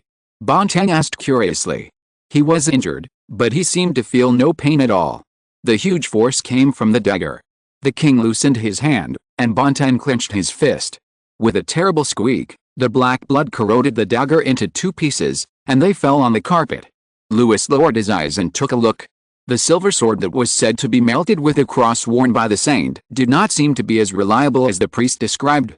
The place stained with black blood was bumpy, as if it had been corroded by strong chemicals. No, it should not be said that, because Louis tried it, neither sulfuric acid nor hydrochloric acid could cause such damage to it. It can only be said that, this monster is unusually dangerous. "I always change my underwear myself," the king said. "Nowadays, nobles will let their personal servants do the last step for them, just like someone always wants to hold a bedpan for him, but Louis, who values personal privacy, can't stand it. It was fine when he was still a baby. When he was able to express himself freely, the first thing he did was to refuse the excessive courtesy of the maid, although it was not smooth at first. Bonhomme came to him after he held a pants-hanging ceremony. Maybe Bonhomme was not the best among the servants, but Louis valued him because he was willing to obey his orders, instead of restricting him with so-called traditions or the orders of Queen Mother Anne. So Bonhomme would never do such a rash thing suddenly. Although Louis didn't know how someone could have the same face as Bonhomme in the 17th century without plastic surgery, since this world is magical, people with intentions can also have their own means. The young king didn't want to explore the other party's intentions, so what else could he do? No matter who it was, this behavior without any good intentions had given the best answer. "I have no ill will towards you," the man said kindly, and as if to prove this, he blew gently on the candle beside him, and the candle burst into flames with a whoosh, dark red like the flame of coagulated blood, but fortunately soon, its color became bright, illuminating the faces of the king and Bonhomme. The man saw his own reflection in the king's eyes, and he tutted softly, and the face belonging to Bonhomme trembled slightly like ripples on the water. When it solidified, the king saw a completely unfamiliar face. He had just met the Duke of La Rochefoucauld not long ago. The Duke's face would make many women fall in love with him, but compared with his face, it was dwarfed by it. When those red eyes stared at humans, I am afraid that few people could break free, but Louis was one of the few. "So," the young king asked, "uninvited guest, what can I do for you?" The man smiled, His smile was very presumptuous and evil. "No, Your Majesty," he said, "you should say, 'What can I do for you?' What are you?" The king asked softly. If this question was asked by someone else, Amin would certainly be furious, but facing Louis, he was not angry at all. "I am the patriarch of that Simish family, Your Majesty." He leaned down and bowed. His posture was elegant and rare. "I am a. Of course, you call us vampires, but we prefer the name of Blood Clan, although I think the difference is not that big." Louis didn't know if the other party was referring to him. "As far as I know, you have 13 clans. You are Demon Party," said the patriarch of Simish. "You can call me Amin." He stepped forward lightly. "I know you are deeply troubled by some small problems," the vampire said. "I can solve it for you. It's very simple, and you only need to pay a small reward." "What do you want in return?" "Your blood, Your Majesty." Amin could hardly control his desire, and his two sharp teeth slightly protruded from his lips. "Only 3 ounces, Your Majesty, only 3 ounces." Chapter 37, Fight Between Vampires. Before Louis could answer, a strong air current swept past him. The black hurricane lifted the vampire high up and threw him against the walnut wall. The wood shattered and dented under the vampire's body. Almost at the same time, before Amin could react, a sharp cane pierced his throat. The gleaming silver tip of the cane pierced through the pale throat. The man was slightly startled because he encountered almost no resistance when he stabbed it. The illusion disappeared in front of him. He continued to hold the cane with one hand, half suspended in the air, and drew out the rapier at his side with the other hand, colliding with Amin's claws. "This is really a bit surprising," said Amin, who was hanging upside down on the ceiling at some point. "You also have such a lack of grace." The man did not answer. He withdrew the cane indifferently. In the next moment, the two non-humans quickly fought in the king's bedroom. Although the king's bedroom was not small, Amin and the outsider were both over 6 feet tall and thin, so it could almost be said that they were fighting each other around the king, not only with swords and canes, but also with their fangs and claws. The candles went out again, and the moonlight flickered. Louis' eyes had no way of catching their figures, and he could only tell who had the advantage from the occasional pauses. Although the latecomer was armed, the king could still find that he was quite restrained. He was not here to kill Amin or teach him a painful lesson, but just to drive him out. But Amin was obviously crazier, or, once he started fighting, it was as if he couldn't control himself at all. His shadow was agitated one after another, trying to crawl out from inside. Amin also noticed it. He suddenly stopped all his movements and let the cane pierce his shoulder. He stood straight and looked at Louis with regret. "It seems that we can only wait for the next meeting, Your Majesty," he said, took a step back, raised his hands, and the heavy black iron-framed glass window opened to the room with a bang. The cold night wind rushed in with a mist. Louis instinctively looked out of the window. At this moment, Amin turned into hundreds of small bats and flew out. The equally strange gentleman did not stop him. He waited until Amin completely disappeared. He walked over and closed the window with his own hands like a human being, lit a candle, and when the candlelight illuminated the room, Louis realized that the room looked like 2 elephants had played wrestling here. The wall panels were dented in more than one place, the wall cloth was torn, the furniture was crooked, the glass was broken, the ornaments and clothes inside were thrown outside, and the bedposts and curtains fell on the couch together, covered with dust and debris like the carpet. This scene was really speechless. Louis looked around. Only a circle about 3 feet in diameter around him was clean.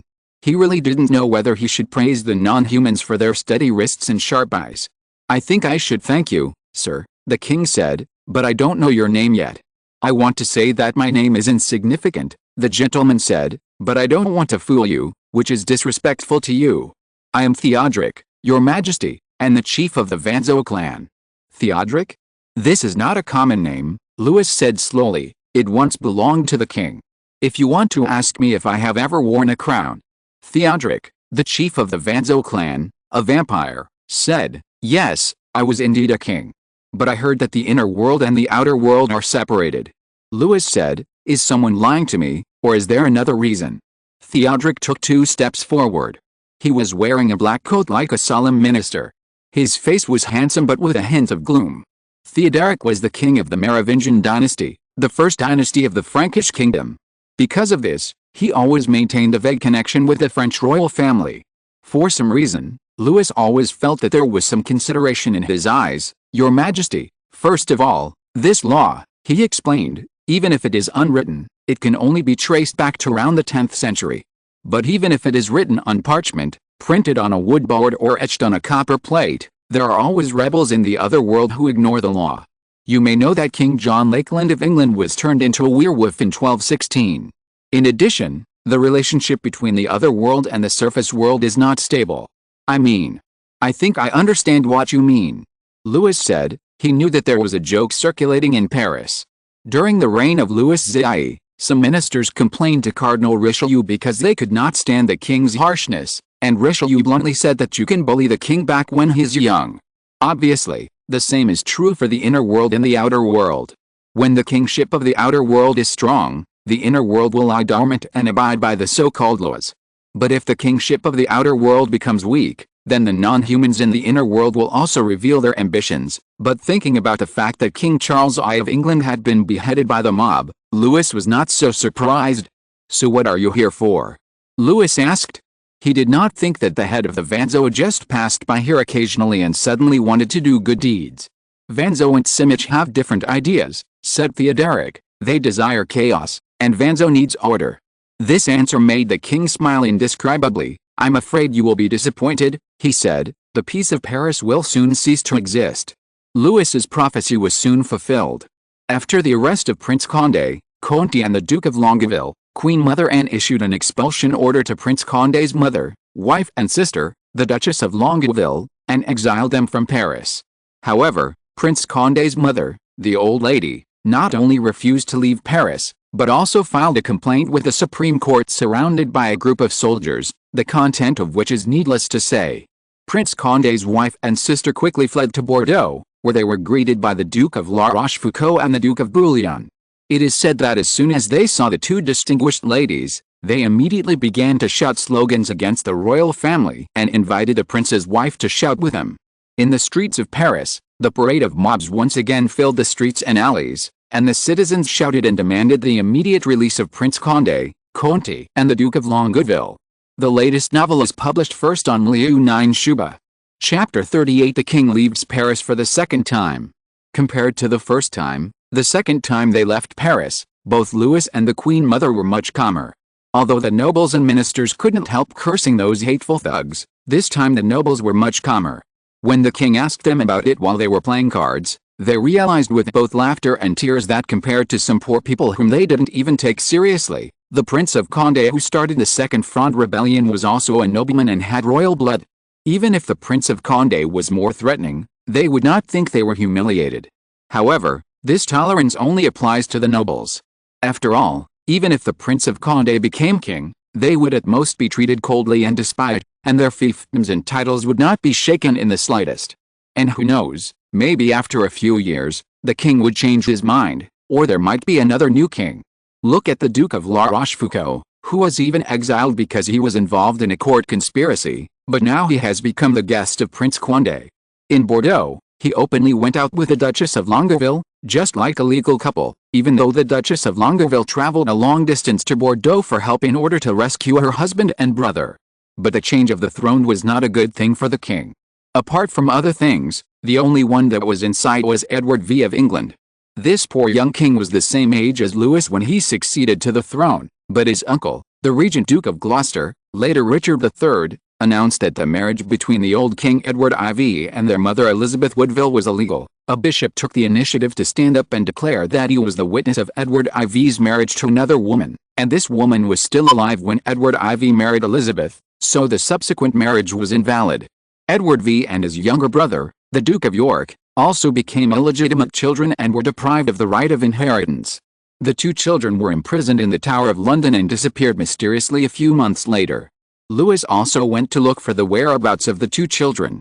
Some people said that when Henry VI of the Tudor dynasty tortured James Tyrrell, a supporter of Richard III, he admitted that he killed the two princes at the behest of Richard III. They are still in the Tower of London, and their bodies are packed in a small clothing box and sealed in a niche. When Louis saw this result, he could not help but feel cold all over. He had no doubt that if things really developed to the point where Prince Condé or Prince Gaston of Orleans became king, he and Philip would end up like this. The only consolation was that in France, although the king had enemies, There were also many people willing to support and be loyal to the king, including a young general from the Holy Roman Empire who led about 300 infantrymen to fight for the king. Louis once asked Bishop Mazarin whether he could take Prince Condé, Conti, and the Duke of Longueville with him, at least Condé. The bishop, who now had some understanding of his king, understood what he meant at once. However, as a churchman, the bishop, who was better at conspiracy and deal-making than fighting on the battlefield, was in a dilemma. He told Louis that even if they took Prince Condé away, they had to treat him like a prince on the way because he had no real crime to speak of. However, in this way, some people might be shaken by Condé's words and deeds, or they might directly help Condé escape. It would be better to let Condé and his 3 men remain imprisoned in the castle of Vincennes, which was still the strongest military fortress in the whole of France, and the guards inside were the most trusted subordinates of the bishop. Louis did not say anything more about this. Anyway, facts would soon slap the bishop, who was sometimes too stubborn, in the face. On the 7th day after the king's convoy meandered away from Paris, late one night, a group of people arrived at Vincennes in a carriage. The forest at night was like an opaque cloak that swallowed up all the light. Only occasionally could one hear the sound of a night owl flapping its wings and flying by. The clatter of the carriage was so harsh in the dead silence that the castle's gatekeeper was awakened. He jumped up and rang the bell. The guards opened their eyes, as they hadn't had a good sleep for several nights. After all, everyone knew that Prince Condé and his brother, as well as the Duke of Longueville, were in Vincennes. The mobs of Paris, the troops loyal to Condé, or ambitious men like Gaston might all break through the city gates to rescue Prince Condé. But when they reached the city wall, they felt much more at ease. Only artillery could penetrate such a thick wall, and there was no place to climb on the smooth wall. Even if someone could climb up with a ladder, the narrow windows would still make them caught in a dilemma. They looked down with lights in hand. The people below also raised torches, and in the light brought by the burning torches, the first thing they saw was the wide-brimmed hats that cardinals often wore when going out. Then the other party took off the hat, handed it to the priest on the side, and raised his head. "Oh, God," the leading guard shouted immediately. "How could it be you, Mr. Bishop?" Yes, the man who came was Cardinal Mazarin. He looked almost the same as when he left. While waiting for the guards to move the stones and earth bags piled behind the city gate, he kept frowning, revealing an impatient but patient expression. The wrinkles at the corners of his eyes drooped severely, and his thin lips, which had determined the fate of countless people, were tightly pursed. The guard might have wanted to say a compliment or two, but when he saw this situation, he immediately lowered his head wisely and said nothing. He just took him to the room of the 3 nobles as requested by the bishop. As the 3 most important guests of Vincennes, Prince Condé, Duke of Conti and Duke of Longueville, were naturally imprisoned at the highest point of the main tower of Vincennes Castle. Looking down from the tower, one can almost overlook the whole of Paris. As the guards said, the only ones who can talk to His Royal Highness are flying birds. The main tower is surrounded by square walls. The stone bricks of the tower have no gaps, and the windows are narrow and sparse. After the arrival of Prince Condé, the guards also sealed some of the windows below 30 feet. Prince Condé was also surprised when he saw Bishop Mazarin, but apart from being surprised, this proud prince and general did not show too much emotion. Perhaps in his heart, no matter how high Mazarin climbed, he would always be just a priest of humble origin. Compared with Prince Condé, his brother Conti's performance was much worse. When he saw the bishop, he thought that the bishop might bring people to execute them. When the bishop asked them to go with him, Conti even shouted loudly and refused to obey. He grabbed a candlestick and waved it, vowing that he would never die silently like a coward. The wax oil fell on the carpet with sparks, almost causing a small fire. Fortunately, the Duke of Longueville was there. He used a bottle of wine to avoid the tragedy of being burned to death first, and then used the empty bottle to calm Prince Conti down, at least like a decent person. Bishop Mazarin led them out of the main tower in the castle. When they boarded the carriage, Prince Condé looked around and found that the bishop did not bring many people. He glanced at the Duke of Longueville. Although he did not shout and scream like Prince Condé, it did not mean that they would be willing to die. When the carriage was slower and slower and finally stopped in an open space in the Vincennes forest, Prince Condé was invited to get off the carriage. He jumped off the carriage. In the castle, he was treated the same as a prince should be: silk shirts, wine, steaks, golden bread and carpets, soft beds, etc. There were no trivial matters to worry about, no assassinations and plots, and he even gained a little weight. He was now very healthy and energetic. Bishop Mazarin stood opposite him, less than 6 feet away, and Prince Condé could easily catch him. The Duke of Longueville thought the same thing. He moved his feet and walked to the side to block the bishop's way. The bishop seemed to be unaware. He smiled at the Prince of Condé, lifted his wide-brimmed hat, threw it on the ground, unbuttoned it, took off his bright red cassock, and stepped on it. At this time, even the stupidest Prince of Condé knew that something was wrong. Even the most ridiculous priests would not do this, because the cassock was the best decoration, weapon and armor for them. Finally, Mazarin, or someone who didn't know what it was, raised his hand, pressed it on his face, and then gently moved it away, as if removing an invisible mask. The Prince of Condé and others saw a completely unfamiliar face. His hair fell behind his shoulders, almost gray, and his eyes were like the darkest rubies they had ever seen. When the Prince of Condé realized that he was facing a non-human, he couldn't help but take a step back. "There is nothing to be afraid of, Your Highness," said the vampire. "It is an honor to serve you." After that, he let out a sharp long howl. Along with the howl, the followers lifted their cloaks one after another, and turned into countless bats with him and flew away. The latest novel is published first on Liu Nine Shuba. Chapter 39, Potion Master. Prince Condé stood there for a while, deeply surprised, because although he knew the existence of the other world, had hunted werewolves with his own hands, and had made friends with wizards, he was still very unfamiliar with the race of vampires, and he did not think that the people around him had any relationship with vampires. He thought of Bishop Mazarin and wondered whether the appearance of vampires was related to the mutual struggle between the other world and the outside world. But at this moment, an ominous rustling sound came from the forest, and the three men immediately tensed up. Prince Condé picked up a branch and pointed it at the place where the sound came from. But soon, the person who appeared in front of them made them laugh with joy, because it was Prince Condé's sister, the wife of the Duke of Longueville. She was wearing casual clothes for traveling, but she was still radiant. When she saw her brother, she rushed over, and Prince Condé did not even have time to throw away the branch. He could feel his sister's hot tears dripping on his shoulders, which made the brave general soften his heart. Madame Longueville hugged her lost brother tightly for a long time before she threw herself into her husband's arms. Perhaps because they were indeed facing terrible threats, Madame Longueville, who had always been rude to her husband who was twice her age, became kind and amiable. She kissed her husband and then tolerantly hugged her brother-in-law, Prince of Conti, whom she did not like. Prince of Conti, on the other hand, was smiling all the time and did not care. To be more precise, since he woke up and knew that he would not be imprisoned or executed again, he has regained the frivolousness of a playboy. Following closely behind Madame Longueville was the wife of Prince Condé, Richelieu's niece. She had once been an enemy of Prince Condé and others, but when Richelieu died, she became an ally of the prince because of their common enemy, Mazarin. What happened today was so unexpected that Prince Condé could no longer maintain his previous indifferent attitude. He stretched out his hand to his wife, and she immediately ran over with joy. The prince kissed her gently, which was more like a reward than love, but it was enough to make her burst into tears. "I do not want to disturb you, Your Highness." Prince Condé raised his head and saw the Duke of La Rochefoucauld walking out from the shadows cast by the dense branches and leaves with a smile on his face. Of course, the men of this era would never let women and children go on the road alone unless they were unaware of the situation.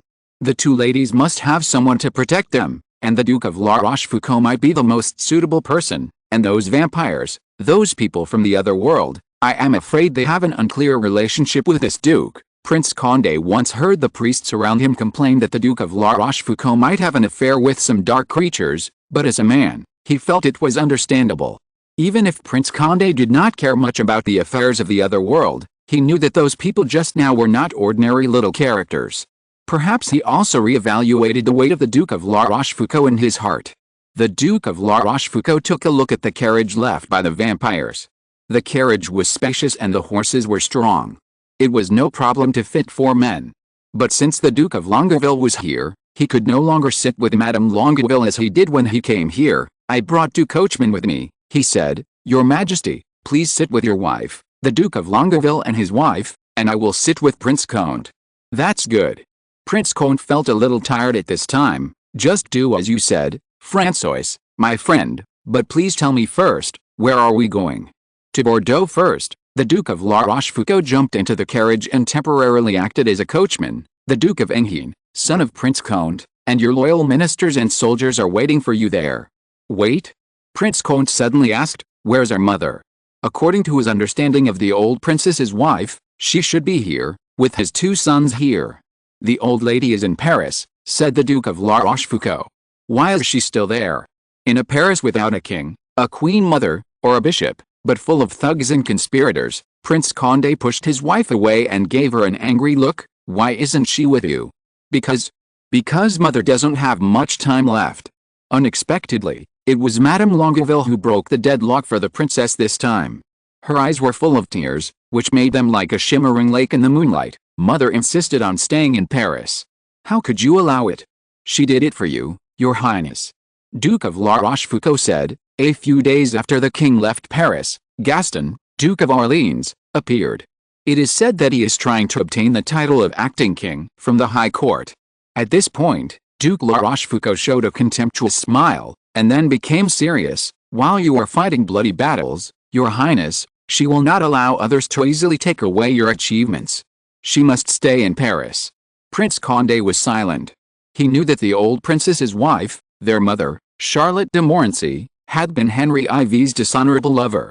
Because of this, the previous Prince Condé had to flee abroad to avoid being persecuted by jealous rivals. When Charlotte de Montmorency was most favored, she even confronted the then Queen Mother Marie de Medici. She received countless wealth, connections and power from Henry IV. Even Prince Condé could not be sure whether she loved Henry IV or hated him. The only thing that was certain was that the old lady must love her children very much, especially Prince Condé. She had been destined by doctors and priests to leave this dirty world soon, but she did not embark on the last journey safely. Instead, like a candle burning to the end, she frantically used her last bit of strength to become a restraint on Gaston, Duke of Orleans, and the royalists in Paris. "Let's go," said Madame Longueville, "don't waste your mother's efforts." The Prince of Condé was silent for a moment, and finally gave up resistance and stepped into the carriage. The Duke of La Rochefoucauld sighed softly. Fortunately, when he returned to the Louvre from the Bois de Boulogne and was about to surrender to Cardinal Mazarin, his servants came running to deliver the news that the Prince of Condé and the other 2 had been arrested by the bishop. He couldn't help but kneel on the ground and thank God. But thanking God was thanking God. When Madame Longueville came to beg him to rescue the Prince of Condé and others, the first thing he thought of was the enemies of God. He did not expect that things would be so easy. Amen, his master in another world, agreed to his request so easily. He did not care about the good show that he could not see. This kind of mentality that could be described as changing rapidly made Duke La Rochefoucauld worried. If the guards of the Vincennes castle discovered their plan and chased them out, the servants he left here might not be able to guarantee the safety of His Royal Highness. And Duke La Rochefoucauld did not think he had such luck to get Amin to agree to his request again. The carriage carrying Prince Condé drove out of the forest, into the mist of dawn, and headed for Bordeaux. On the same night, the Queen Mother and the King of France had also arrived in a remote town. Because Saint-Germain-en-Laye had been surrounded by several rebellious towns, they had to choose another road this time. Fortunately, they did not leave in such a hurry this time. They took away all the jewelry and bills as much as possible. The people of this small town should have been curious about such a nobleman, but because so many important ministers and nobles had escaped from Paris recently, and many of them had passed by here, they hoped to get money from them. After receiving some rewards, they left contentedly. In this town, the only shabby place that could accommodate the king and his entourage was a tavern and an inn. After the servants went to see the room, they all thought that it would be better for the Queen Mother and the king to rest in the carriage. As for the food they provided, bon Tom, he was lucky to have been thrown into a storage room before, and except for some blood loss and a few bites from rats, he did not suffer any major injuries. Checked according to the king's requirements and found that only raw eggs could be washed and cooked and put on the nobleman's plate. The king gave him a sum of money and asked him to go to the town to find more eggs. He also asked his musketeers and servants not to eat the crude sawdust bread, milk with straw stalks and cow dung floating in it, or the ancient dried meat strips. These were the only guards he had, and they could not withstand abnormal losses. Just as the king, who rarely ignored his manners and bit the egg directly, returned to the carriage, he saw the maid beside the Queen Mother standing by the carriage, saying something to Mary. The little witch lowered her head and looked unhappy. When Mary saw the king coming over, she rushed over to the maid's disapproving eyes and hugged the king's waist. Louis touched her fluffy hair. "What's the matter, madam?" He nodded to the queen mother's maid. "Did Mary make any mistakes?" The lady in waiting bowed to the king before she said helplessly, "She talked to and interacted with a commoner." The king immediately understood that for people in the court, it would be considered quite rude for a person of lower status to casually talk to a person of higher status, and a noble should not talk directly to a commoner. She should let her servants convey or indicate on her behalf. Mary's current status is almost equivalent to that of a county lady or even a princess. Only people of this status can be allowed to serve the Queen Mother at all times. This is exactly what her father and uncle expected, so that Mary, who was born in an ordinary family, could become the wife of a duke or a prince. So, such an overly frivolous behavior is inevitably criticized. "She is still a child, madam," Louis said. "She will understand in the future." Since the king said so, the lady could not pursue it any further, and could only kneel to the king again and walk away. Mary giggled in the king's ear, and then pulled the king to the commoner, who was a middle-aged man with a sad face, but had a pair of slender white hands like a noble. The king gave her a questioning look, and Mary said in a low voice, "Your Majesty, he is a potion master." Chapter 40 Famine caused by war. This surprised the king. He was not sure whether the other party was the kind of potion master he understood. But with the current level of medical technology, if there really was a medicine that could instantly cure people infected with dysentery, or make missing limbs regrow, wizards would have been worshipped as angels incarnate. So he quickly calmed down after a slight excitement. "Then why is he here?" he asked in a low voice. "How could he find you?" At the same time, he did not miss the hint of sarcasm that flashed across the man's eyes. "He was my teacher," Mary said. "Something happened before, so please let me tell you, Mary," the man interrupted Mary. "There's nothing to hide, Your Majesty. This is indeed an accident. I mean, I met my former student here. This was not my original intention, because I was tired of serving the powerful. This is why I was expelled from the inner world. The inner world no longer accepts me and my family, and we have no identity in the outer world. The guards regard us as refugees. We were expelled, even beaten and imprisoned. The most unfortunate thing is that the outer world is getting worse and worse. No one trusts the medicine I make. Even if someone is willing to buy it, I don't have much material to bring out from the inner world. My wife is seriously ill and my daughter is about to starve to death. So when I saw Mary, I put down my stupid self-esteem and knelt down in front of her to beg for a piece of bread. That's it. My purpose is not simple, Your Majesty, but it's not greedy. I just want to live with my family." After saying that, he bowed deeply to the king and almost fell down when he stood up. Louis looked at him and gave him a piece of chocolate.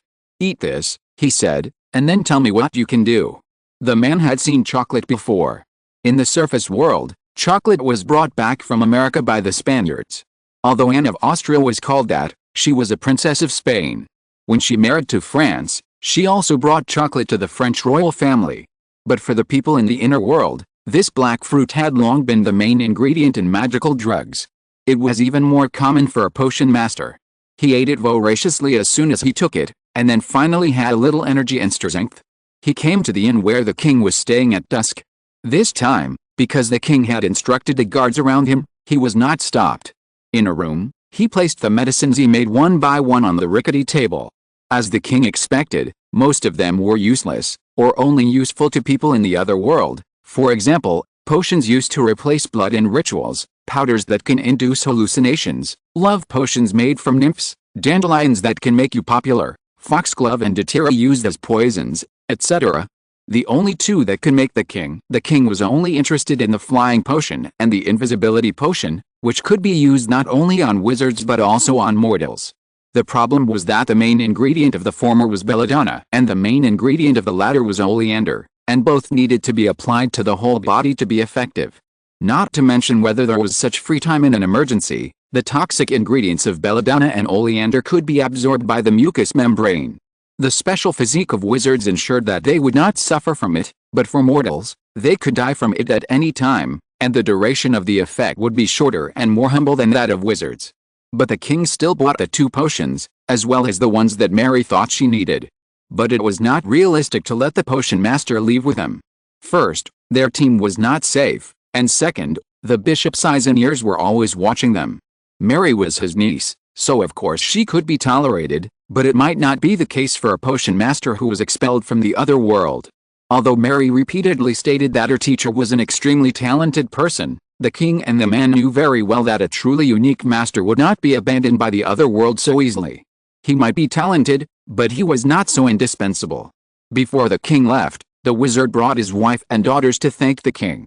In addition to a bag full of gold Louis, there was also a set of identity certificates signed for them by the king's order, so that they could choose a place unknown to others to live in peace. The king saw his wife. It was said that the expulsion of the potion master from the other world had a lot to do with his wife. Louis understood as soon as he saw her. He had seen many beauties since he came here, both men and women. But the potion master's wife was not so beautiful as to be close to the beauty of the flower. Even though she was now pot-bellied and haggard, she still couldn't hide her frightening beauty. If Louis were to describe her, she was like a crimson rose with dried petals. Even though she had lost most of her vitality, she still had an incomparable color. But she obviously only loved her husband, and so did her husband. They stood there, as if there was no third person around them. They already had 2 daughters, and another was in his wife's belly. The eldest daughter was 5 years old, but it could be seen from her facial features and contours that she had almost completely inherited the beauty from her mother. Her sister was still a child who could hardly walk steadily. The eldest daughter, Athenais, was very bold. She could hardly take her eyes off the king. Her father asked her to salute the king. After saluting, she walked forward and pulled the king's collar. "My lord," she said, "when I grow up, can I marry you?" Before the king had time to answer, "No," Mary beside him said firmly, "No, I will be the queen in the future, and I will marry the king." Athenais did not seem to be very sorry. "It doesn't matter," she said, "I can be your lover." "No," Mary continued to stop her, "I am his only lover." "But you are not beautiful," the girl said seriously. "Nobles always deserve the best, but you don't." Marie was almost angry like a pufferfish. Louis held back his laughter and gave the girl a gold Louis. "You should live well with your parents. When you grow up," he said, "you will meet a young man who loves you, and then marry him, have children, and live a wonderful life." He didn't take Athenais' words to heart at all. Who would care about the words of a 5-year-old child? Marie's idea made him take a note on his calendar, remember to talk to her. But what happened later made Louis never think of this little storm again. At this time, the king's army might not be as many as the guards of his father, Louis XIV, and every time he arrived at a place, he would hear the slogans and gunfire of the rebels in a short while, and the bishop's messenger would transfer them to another place. They gradually walked farther and farther, and the more they walked, the more barren they became. Louis once thought that the poor in Paris were already quite pathetic, but now he realized that the poor outside were living a more miserable life. Although the bread in Paris was expensive, at least there was bread, and the small town they passed by before at least had charcoal for baking bread. There was no bread or charcoal here.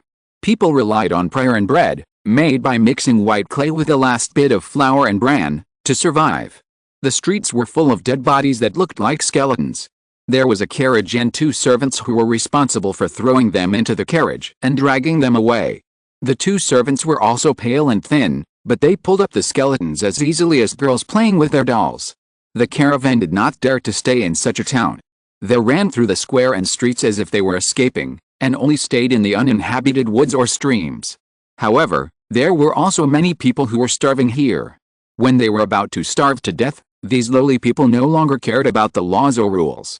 They first killed the cows, horses and donkeys used for farming, and then ate the seeds left. The elderly and children were the first to be abandoned, and then the people who still had strength entered the Lord's woods. After the animals in the woods were captured, they began to collect fruits and leaves. When the fruits and leaves were eaten, they could only rely on bark and nuts to survive. Louis could not ask his servants to get the news, but fortunately he had Mary by his side. The little witch rode a broom to get information about the surrounding situation at night. This phenomenon was not a natural disaster, but a man-made disaster. Although the First Fronde Rebellion made the king and the queen mother very passive, not many towns and provinces were affected. However, the leaders of the Second Fronde Rebellion were the Prince of Condé, the King of Contacan, and the Duke of Longueville. The first important regions that responded to the call were Bordeaux, Guienne, Poitou and Anjou.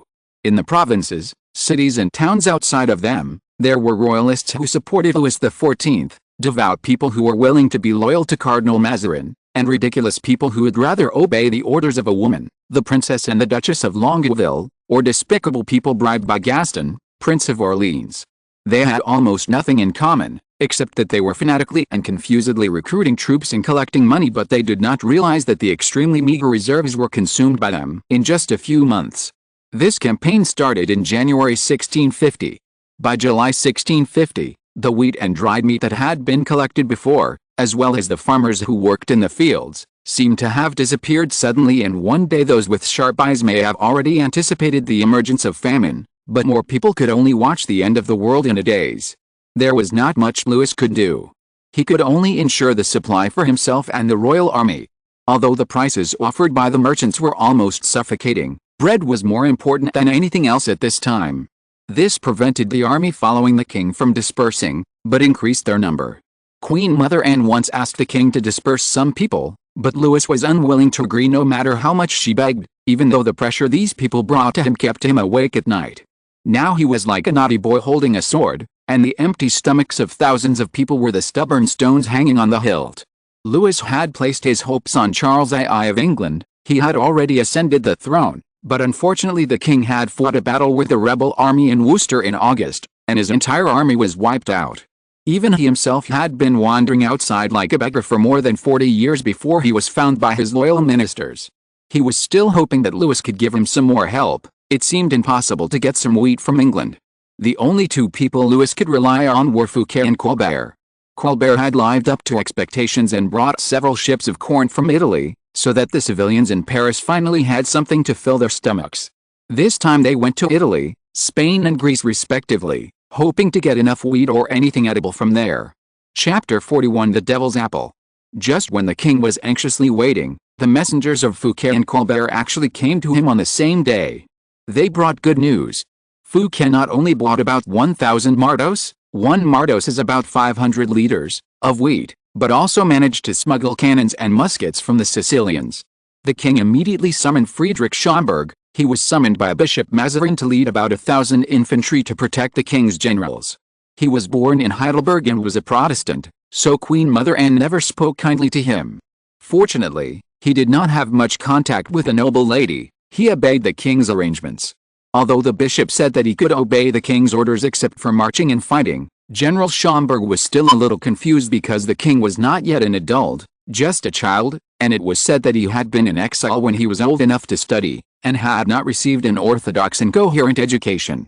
He was prepared to welcome an irritable and naive child, but the reality was much easier than he imagined. The king was very tolerant of him and hardly interfered with any of his decisions on military operations. For those refugees following the king, although His Majesty had his own ideas, he still consulted with him as soon as possible. As for the king's decision, Schomberg said that it was not to drive them away, but to accommodate them. From the standpoint of a general, he agreed, for no other reason. Here we should mention the strange recruitment system in Europe. As we all know, the number of a country's standing army should match a country's national strength in order to ensure the army's supplies and salaries, as well as the inevitable consumption of equipment, horses and camps. But we can also notice that France is now a microcosm of the whole of Europe. Every country is fighting with another or several countries, sometimes for prestige, sometimes for status, sometimes for money and territory, and more often to protect themselves and their families. The chaos of inheritance law has aggravated this situation. Therefore, even the smallest country will have a huge army that is completely disproportionate to its size. In order to ensure that the needs of soldiers and officers are met and to reduce their own burden, there has been a country-to-country mercenary trade since a long time ago. That is, a country rents its own army and equipment to another country for use. The most famous is Italy, but the Holy Roman Empire, England or the former France are no exception. So if someone comes to the battlefield of this era, he will be surprised to see that a general of the Holy Roman Empire has artillery from Italy, his musketeers from France, his infantry from Denmark or other Germanic countries, and perhaps cavalry from pagan areas. Schomberg's army was no exception. Because the time was too long, some soldiers had fallen behind or fled. He urgently needed to replenish his troops. In his opinion, the refugees who had to abandon their homes and follow the king because of famine were the best targets. First, they were almost all young men. Hunger was the cruelest and best screening machine. Children and the elderly were always the first to fall, and women would rather starve to death than leave the village or town, because they knew what they would encounter. Second, these people only needed a loaf of bread to be recruited into the barracks, without the temptation of salary or violent coercion, and they would not run away easily. Although staying in the barracks would most likely die on the battlefield, leaving the barracks would inevitably starve to death. Third, compared with the soldiers of the Holy Roman Empire, these French peasants were of course more willing to trust their king, otherwise they would not have dragged their tired legs to follow the king in the first place. But Schomberg knew very well that, as Queen Mother Anne had strongly opposed, even quarreled with the king, to allow these people to stay meant that they had to have something to eat, and now France was suffering from famine everywhere. Although they had enough gold louis, they might not be able to exchange for a lot of food. At that time, these thousands of people would become a threat to them. What was particularly annoying was that in the places they passed by, the lords not only did not follow the law and tradition to offer food for the king and his entourage, but also instructed the merchants to raise the price of food to a terrible level. However, Schomberg laughed when he thought of this. Even the bishop or the queen mother probably could not have thought that the first battle he fought here, and many battles, were not fought against a rebel army, but against those merchants who hoarded goods and had no morals and loyalty. Although some merchants also hired guards, these guards were good for dealing with some unarmed poor people, but they were powerless against these soldiers who had experienced a 30 years' war. This was what the king asked Schomberg to do. At first, Schomberg was a little hesitant, but he soon found that this kind of thing was really fun and enjoyable, especially when some hopelessly stupid lords dared to shout and ask the king to make a decision for them. The king's first attendant, Bontang, opened his eyes wide and asked them curiously. They had been begging the king before, saying that there was only bran left in the castle, so where did the wheat they were talking about come from? If they were pleading from merchants, France had laws in courts. Please go to Paris and appeal to the judges of the High Court. I think these respectable adults will give them justice. How dare these lords and merchants go? Everyone knows that in Paris now, whether it is the judges of the High Court or Gaston, Duke of Orleans, they are all frantically making money. If they enter Paris, they can't get out without being skinned. It is a pity that such behavior can be repeated, but not the third time, especially since the lords and merchants have become obedient. Although they cannot fully support this huge team to replenish all the supplies, they can at least make a proper gesture. The problem is that in this way, the mountain of wheat will flow out like a river. However, as soon as the general entered the room and saw the king's happy face, he knew that the two people they had placed high hopes on lived up to their trust. He quickly took off his hat, bowed deeply to the king, and then walked forward after getting permission to take the open letter. He read Fouquet's letter first, and his smile never disappeared from beginning to end. He was still breathing deeply, as if he could smell the fragrance of wheat between the lines. Those cannons and muskets. It's up to you, the king said. No one knew his army better than Schomberg. According to Bontemps' report, the general was extremely dedicated to his soldiers, so even though the employment period had passed and it was harvest time, most of the soldiers were still retained in the army. Schomberg also looked at the newly recruited soldiers one by one and assigned his most trusted officers to guide and train them. I already have an idea, Schomberg said excitedly. And this one, it's from Colbert. The king motioned Bontemps to give the second letter to Schomberg. Schomberg opened it and saw that Colbert's harvest was larger than Fouquet's, but there was a shipload of goods, about 10 mardos, which he couldn't understand. Excuse me, your majesty, what is this poems? It's potatoes. But Louis couldn't say it directly, because the Spaniards who discovered America were the first to discover potatoes, but they ate potatoes raw, which was not only astringent but also poisonous. The Scots refused from the beginning, because potatoes were not mentioned in the Bible, and they were buried underground, like the devil's apples. As for the French, they took a different approach and tasted the berries produced by potatoes. As you can imagine, the sour taste was simply unbearable for humans. There were also green potatoes that directly led to death, and cut potatoes that turned black and were therefore believed to be related to leprosy. I won't talk about it, anyway. Potatoes have since become the most disgusting plant for Europeans, and only some nobles planted a few in their courtyards because of its beautiful flowers. Colbert's potatoes were brought from America. He was a man of ideas and courage. In a letter to the king, he said that he had roasted and boiled some potatoes according to the native method without any accidents. He was also energetic and quick-witted. Moreover, only a small piece of this fruit could make people full. The cooking method was also simpler than wheat. Even if it was not washed, it could be cooked directly into the campfire. A new food, Louis said, but it will be very delicious if it is cooked well. He smiled at the general, who was still a little confused. He had already decided that when the potatoes were delivered here, the royal family would set an example. Given people's curiosity, they might be willing to try this tuber that can save them from hunger now and in the future. They were in Hedel at this time, which was located on a high ground on the right bank of the Aisne River. It has been an important military fortress since the 10th century, with thick walls and sharp artillery. Fortunately, the lord here was an out-and-out royalist. As soon as he saw the king's envoy, he followed the envoy all the way to meet the king and the queen mother. He was also very considerate in serving the royal family and their entourage, and it was not a problem for him to organize a kitchen that would satisfy the king. Potatoes, a good thing that can be used as a staple food, a snack, or even a dish.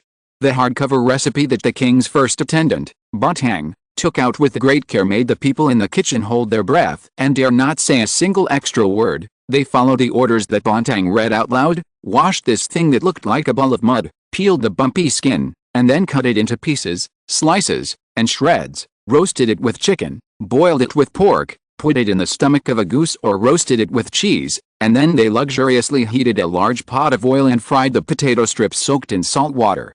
The golden fried potato chips were served first, of course, and were first sent to the king. Everyone stared at the king, watching him pinch a pinch of salt, sprinkle it carefully and evenly, flip it slightly with a fork, and then pick it up with his fingers and chew it happily. The rich aroma could not help but make people's appetites grow. When the portion was also placed on the plate, everyone who participated in the banquet imitated the king, sprinkled salt, flipped it with a fork, and took their fingers. Some impatient people grabbed it directly with their hands and got burned.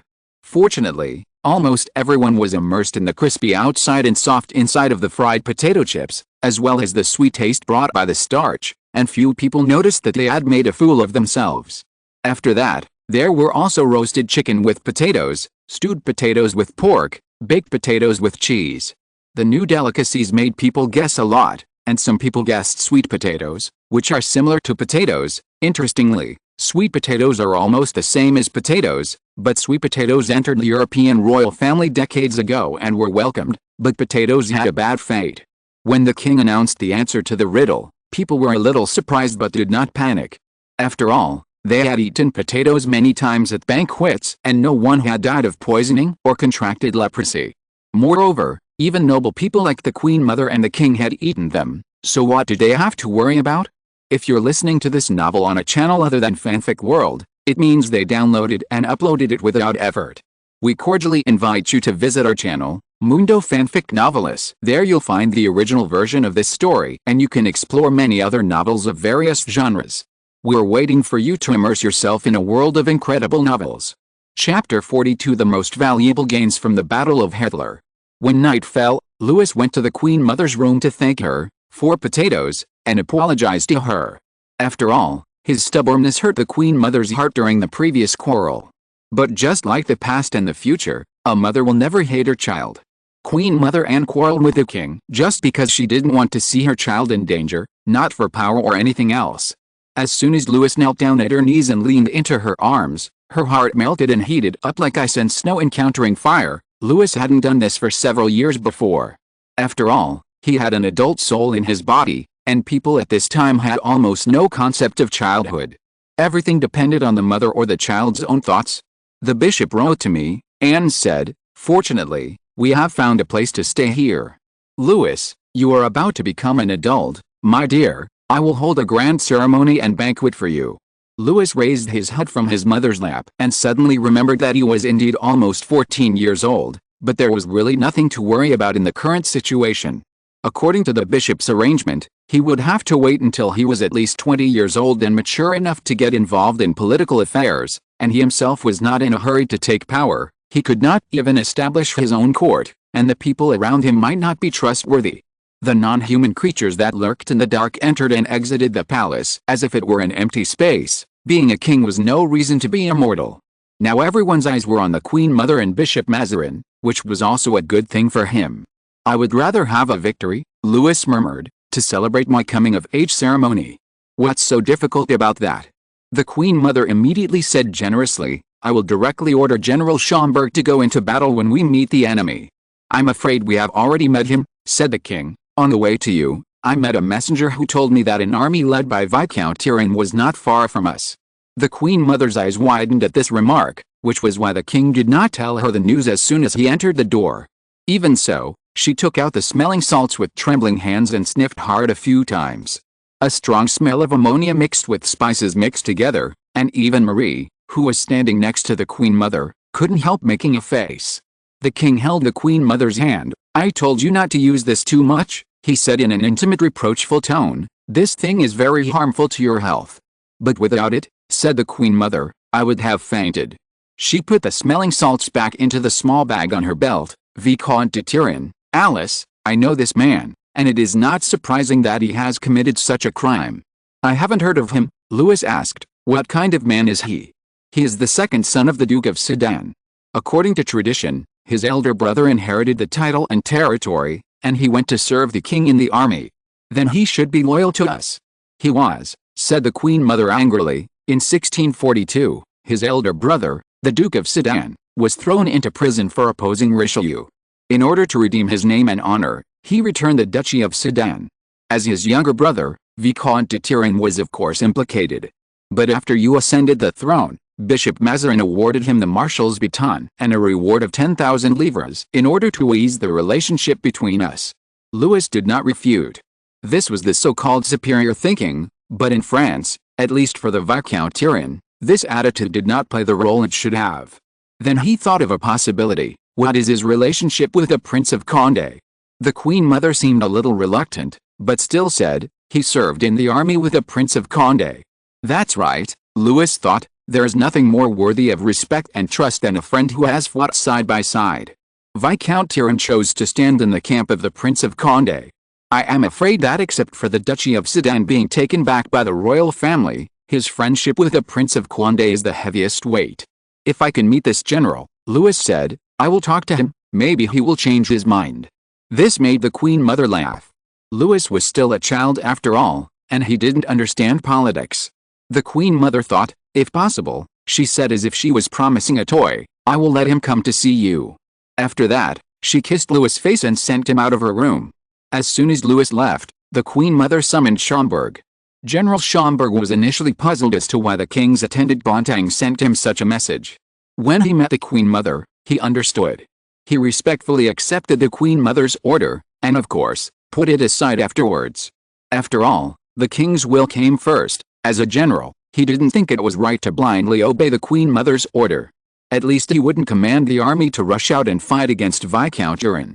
Interestingly, before the war, the envoy of Viscount Tyrone came to meet the Queen Mother and the king and handed over a letter from Viscount Tyrone, which earnestly asked them to surrender in order to avoid unexpected misfortunes.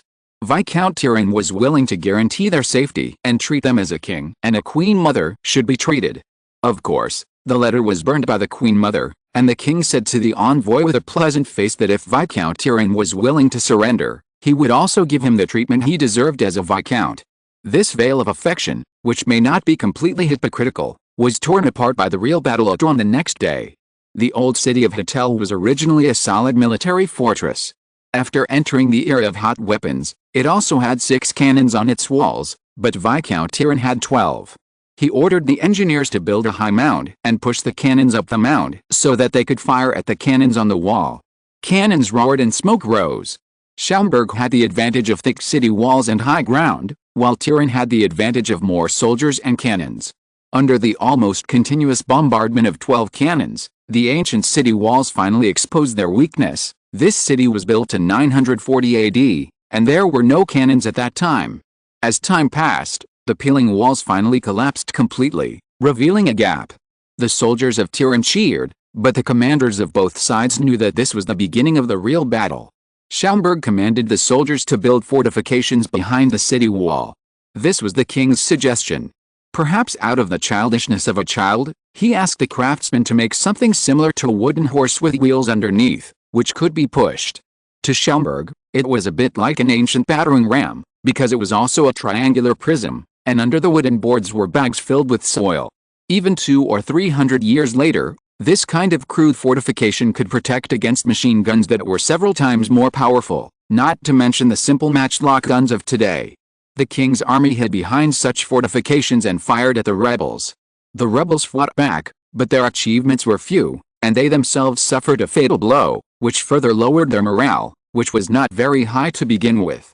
After all, they knew that they were pointing their guns at their king, and Viscount Tyrone also discovered this. But at this point, he could not retreat, and could only order the soldiers to continue forward so that they could tear open the enemy's defense line with their own flesh and blood.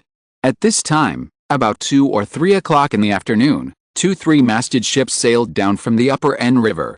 This was a very common event, but some people who were familiar with ships would have shouted, because these 2 three-masted ships had gun muzzles, they were warships. Each ship had 12 gun muzzles, and at this time the window panels of the muzzles had been opened, and the muzzles were facing the rebels outside the old city of Hurdle. Before anyone noticed, those black muzzles rose with dense flames that could only be seen in purgatory, and they really took people to hell.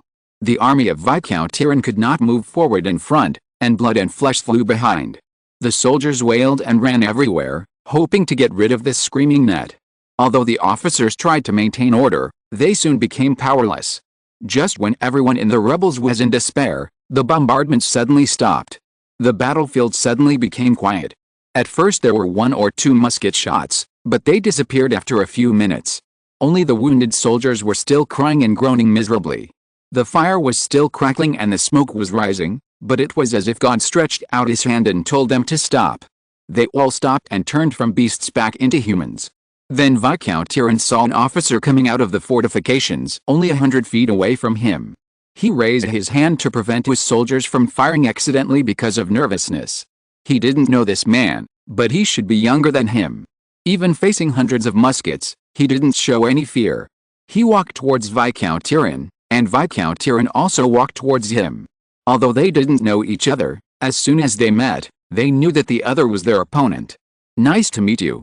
The younger one among them, Schomberg, said loudly, taking off his hat and waving it, bowing to Viscount Tyrone. "Nice to meet you," said Viscount Tyrone. Although his army had just suffered a devastating blow because of this man, he still maintained the demeanor and mind of a duke's son. Anger burned in his eyes, but it did not spread to his words and actions. "Friedrich Schomberg," the man said. "This is not a French name." Viscount Tyrone said, "You are a foreigner." "Yes, a foreigner is protecting the King of France, and a Frenchman is attacking the King's army." Schomberg said. "That's because the King did something wrong." Viscount Tyrone said, "And I came to ask him to correct this mistake. With cannons and muskets. If the King is willing to listen to other advice." Viscount Tyrone said stiffly. Such words undoubtedly made General Schomberg angry. Although he had not been in contact with Louis for that long, he said that the young king had tried his best to do what he could do now. "Then do you know who ordered me to stop the bombardment?" Viscount Tyrone was unwilling to answer, but he also knew that this struggle was useless, so he said, "It was your Majesty." "Your Majesty the King of France," Schomberg said, while bowing respectfully. "He asked me to ask you if you are willing to surrender." "I haven't reached the point of desperation yet," Viscount Tyrone said. "But the king doesn't want to see another Frenchman die," Schomberg said. "No matter which side," he said, "they are all his people, and God appointed him to rule them, so he cherishes their lives as if they were his own children." Viscount Tyrone did not speak. Schomberg looked at him and walked back. Only Viscount Tyrone knew that he had been defeated, and defeated miserably. After the retreat, the army of Viscount Tyrone camped on the river bank, not caring at all that the 2 three-masted ships were only halfway across the river from them. Viscount Tyrone sat on a big rock, staring at the dark river in a daze. An officer he trusted brought him a cup of hot tea. He took it in his hand and didn't drink it. "What are the soldiers talking about?" The officer didn't answer him. Viscount Tyrone had found the answer in silence. The next morning, Viscount Tyrone came to the city gate and surrendered to the king. Chapter 43 How the King Convinced Viscount Tyrone, Part 1. At first, Viscount Tyrone did not believe the king's promise. It was not that he did not believe the king. In his heart, the king was always just a child, and a child, no matter how noble, his words were not counted. The Queen Mother and Bishop Mazarin deeply hated everyone related to Prince Condé. He had long anticipated his possible fate and was calm. Even when he was asked to disarm, he took off his rapier and musket without hesitation, and took out his dagger and short sword and placed them on the table. To his delight, the officer supervising him did not ask for a body search. He wore his favorite suit today because he guessed that once he was sent to prison or hanged after trial, he might not have the opportunity to change his clothes.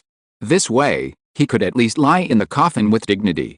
When he saw Bonhomme, the king's first chamberlain, he was even more surprised, but thinking of the Queen Mother's doting on the king, such behavior was not impossible, so he thanked Bonhomme calmly and followed him all the way to a quiet room. As soon as he entered the room, he instinctively looked around, especially at the window.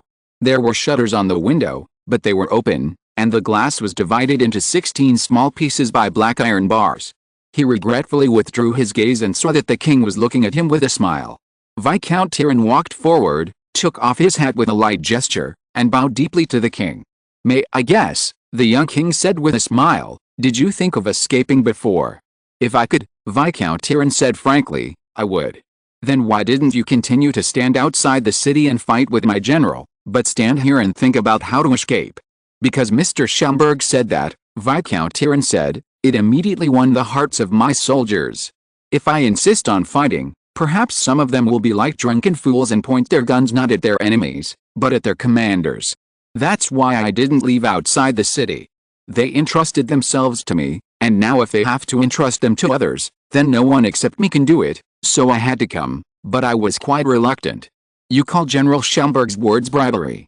"I have to maintain my opinion in this regard, because sir, this is exactly what I want him to say, and this is what I really think."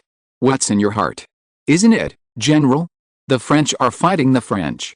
I knew you were going to blame me." "It seems that you think you have done nothing wrong," said the king. "It seems that I have to have a good talk with you before I can convince you. I suggest you don't waste your time." Viscount Tyrrell said angrily, "You can't convince me. God chose you, and I chose my friend, Prince of Condé. Your Majesty, if you are cruel enough, just hang me in the yard, yes, where you can see it if you tilt your head. This is the end that every rebel will face, if you are kind." "What? You should let me go, like all kind and tolerant monarchs," said Viscount Tyrrell. "Give me a horse, a cloak, and a purse full of gold louis or silver écus, return my weapons and servants, and let me go wherever I like. Then you will definitely go back to the Prince of Condé. That's for sure. He is not only my friend, but also my master." "That's not possible," Louis said seriously. "I can't let you go back to the Prince of Condé because you are always quite difficult to deal with when you stand on the enemy's side." This sentence made the serious face of Viscount Tyrrell reveal a hint of pride, but it was soon covered by shame. "I really don't know how to face your compliments," he said. "In fact, I was defeated, just outside the city," he said angrily. "I am just a defeated general." "I don't think so," said the king. "I have heard about your past. You are a brave man. You joined the army at the age of 12. 10 years before I was born, you were on the Rhine battlefield, assisting Duke Bernhard in conquering the Breisach fortress in 8 months. In the second year, you captured Turin in the Battle of Piedmont. In 1943, you went down the Rhine and took the strategic fortress of Philipsburg in Mainz on the opposite bank. In 1946, in the Second Battle of Nordlingen, you forced Bavaria to withdraw from the 30 Years' War. In 1948, you captured the entire Bavaria and finally arrived at the Rhine, heading straight for Vienna, forcing a king to surrender to you. All these things, Mr. Viscount, don't they make you an opponent worthy of others' fear?" The Viscount was undoubtedly very proud that his own achievements were so well known and well known by His Majesty the King, but he couldn't help but straight to his chest and was filled with indignation. "In this case," he said loudly, "you shouldn't ignore the other person. You are talking about the Prince of Condé, isn't it?" Viscount Tyrrell said, "His achievements are better than mine, but you don't care at all." "Then didn't he get the reward he deserved?" asked the king. Viscount Tyrrell was silent for a while. "Of course, not only the Prince of Condé, but even he was awarded the Marshal's baton after his brother was involved in the case against Bishop Richelieu and the Duchy of Sedan was taken back. Then, he said, are the crimes that His Royal Highness was accused of what he deserves?" "To a certain extent," the king said bluntly. "Yes." "What do you mean to a certain extent?" "That is to say," Louis said, "he neither admits nor denies, neither promotes nor prevents, But when he is asked to accept, he will definitely accept it. But what if he is really qualified? Viscount Tyrrell asked back. If you think so too, the king said, then I am really disappointed. What do you mean? You think Prince Condé is more suitable for this position because he is in his prime, has complete thoughts, reason and logic, and has made great achievements, better than a child. Viscount Tyrrell hesitated, but still admitted, you are a good man, he said, but France now needs a king with strong hands, firm will, and who will not be influenced by anyone. I understand what you mean. Louis said, there is really nothing to distinguish. Everyone knows that the current royal power is not on the hands of the king, but in the hands of Queen Mother Anne and Bishop Mazarin. But Viscount Tyrrell, even if Prince Condé is a saint reborn, he still has a weakness that can never be erased. Viscount Tyrrell bowed. I'd like to hear the details. But his face didn't say that. Louis thought for a moment and suddenly changed the subject to something that seemed unrelated. You know, we came all the way from Paris, he said. Viscount Tyrrell nodded. That's right, Your Majesty, I've been following you. This witty remark made Louis couldn't help laughing. Then you saw it too. What? Those hanged people. Well, if you want to talk about this, I saw it, Your Majesty. I hope you are not frightened. No, Mr. Viscount, Louis said, because these people were personally interrogated, personally sentenced, and watched them hang with my own eyes. This sentence really surprised Viscount Tyrrell. He didn't understand what the king meant. Was he trying to tell him that he was a cruel man, not a gentle ruler as people thought? If this sentence appeared a few minutes ago, he said, I would have thought you were threatening me. That's why I'm going to put it here, Louis said, and by the way, even if you don't want to obey me, I won't hang you, I'll just keep you in the most strict prison. Should I say I'm really honored? Viscount Tyrrell said helplessly, but I don't think you're the kind of person. That kind of cruel person. No, that kind of stupid person. Viscount Tyrrell said, there's nothing more ridiculous than threatening someone who doesn't care about life or death with death.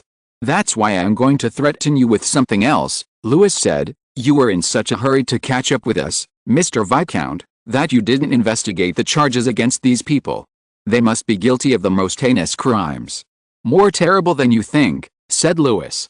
Even if they go to purgatory and are burned by fire for 1,000 years, they cannot be burned clean. Please tell me. Your Majesty, I am ready. The first two were robbers. They are really hateful. The more hateful things are yet to come. Before the war started, they robbed gold Louis and silk coats, but when I passed by, they robbed people. What do they want with people? Eat them, Mr. Viscount, roast them like pigs and sheep. Damn it! Viscount Tyrrell exclaimed, may the thunder from heaven strike them to death. And what's more, a father ate his children and a wife ate her husband. Isn't it the devil who is at work? I would like to think so, said Louis. Then we saw a church, what a sacred place. Isn't it? The Queen Mother insisted on going in to pray, and then we found a group of peasants inside. No wonder, the Lord protects everyone, whether rich or poor. But their panic aroused my suspicion, and finally my musketeers found a pile of bones in the storeroom, the sacristy and the confessional. Oh God, don't say that. That's exactly what I want to tell you, Monsieur Vicomte. They hid in the chapel, and when passers-by went in to rest or pray, they rushed up to catch people and then cooked them into soup. It's unbelievable. There's nothing unbelievable, the king said aggressively. Hunger can turn people into devils. Viscount Tyrrell stood there, his face pale. Are you blaming the Prince of Condé? I said, maybe he didn't do anything, but the dispute started with him. Then can't you end this dispute? Viscount Tyrrell said boldly. The king knew that he still held his original idea, which was also the idea of many people who supported the Prince of Condé, that is, an adult with his own thoughts is always better than a child who is manipulated by others. This is what I want to tell you, the biggest weakness of the person you are willing to be loyal to. I'm listening, Your Majesty, I'm listening. There was a king before, Louis said. Before he became king, he was very similar to the Prince of Condé. Who? You should also feel familiar, Louis said, because he is not far from us. He is the last king of the York dynasty in England, Richard III. Chapter 44. How the King Convinced Viscount Tyrrell, Part 2. Just as Viscount Tyrrell was eager to listen attentively, the king glanced at Bonhomme, and the first attendant, who was deeply favored by the king, immediately poured him a glass of low-alcohol wine from Epernay. The monks added peaches and spices, as well as more sugar, to this wine, and the king chose it simply because its alcohol content was lower than that of ordinary wine. After all, he knew very well that alcohol was not good for the human body.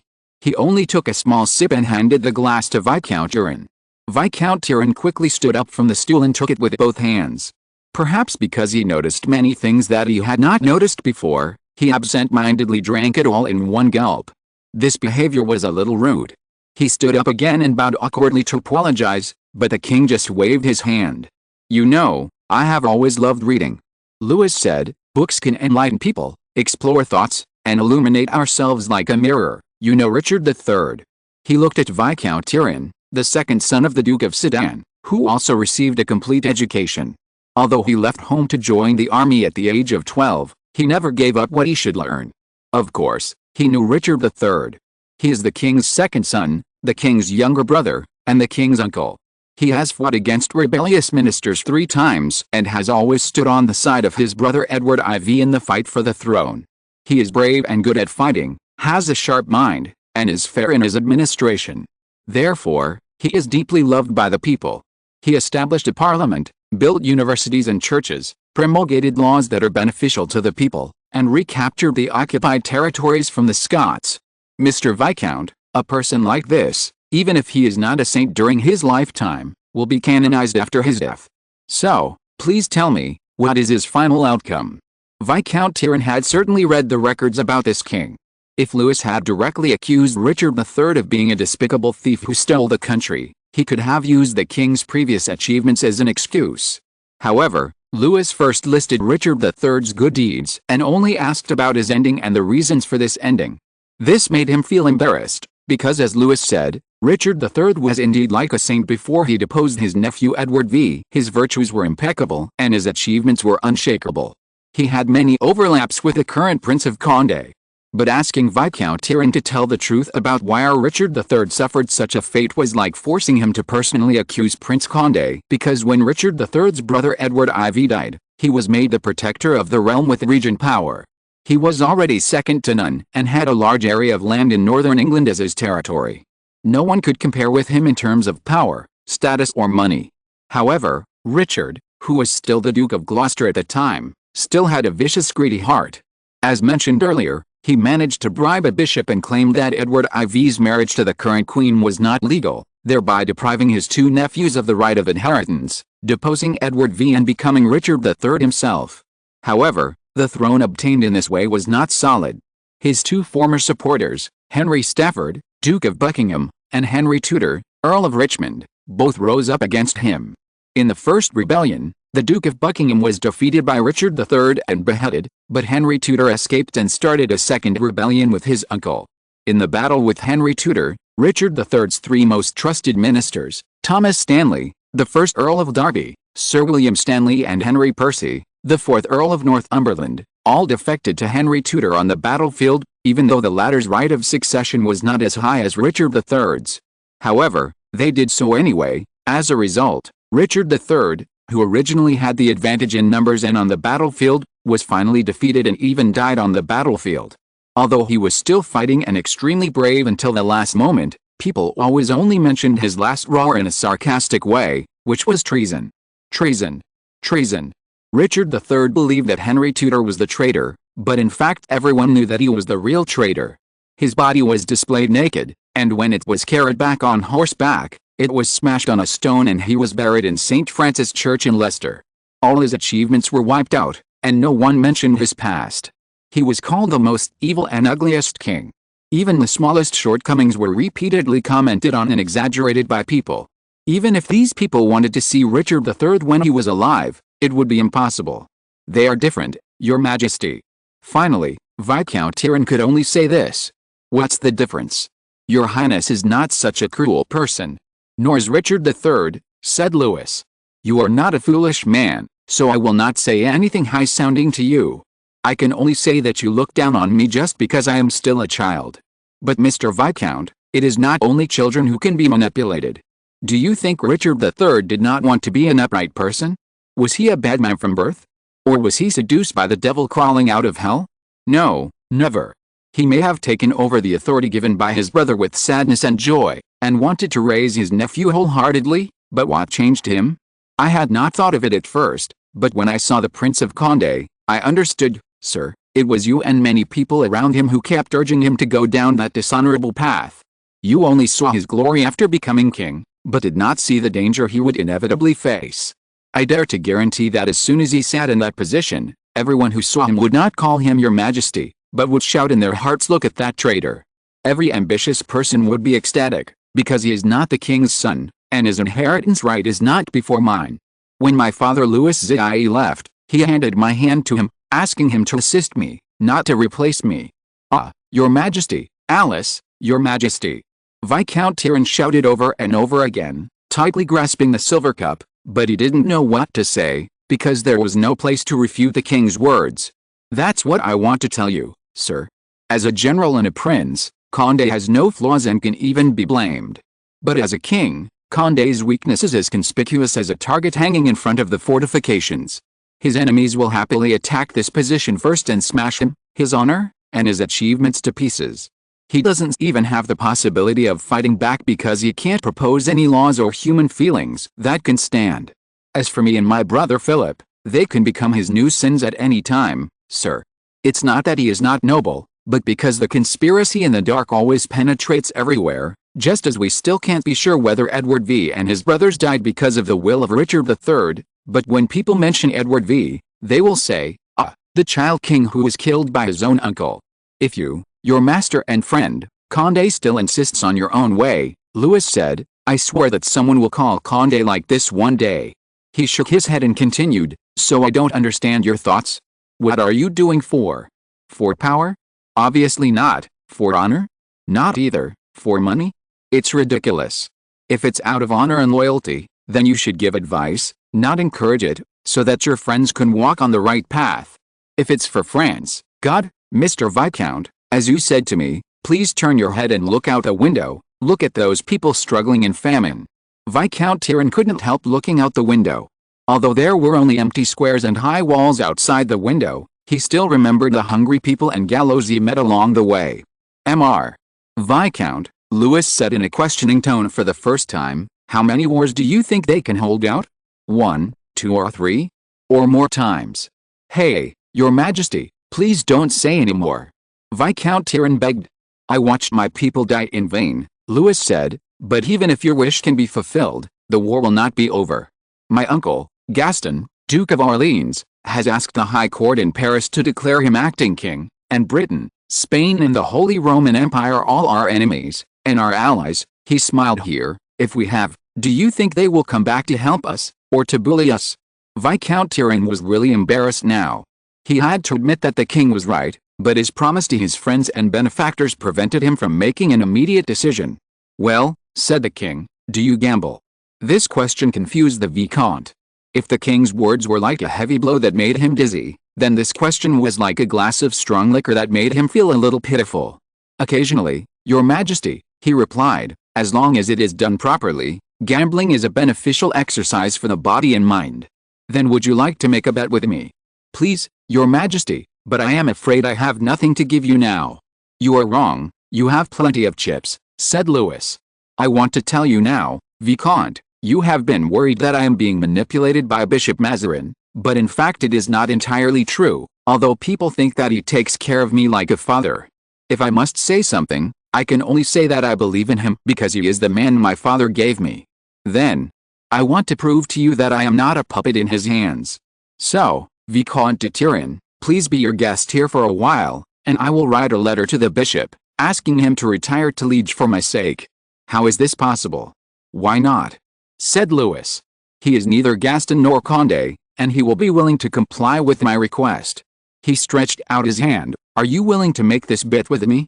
If the bishop is willing to obey my orders and retire to Liege, you will come to me and fight for me, even if you have to face your friends. What if not?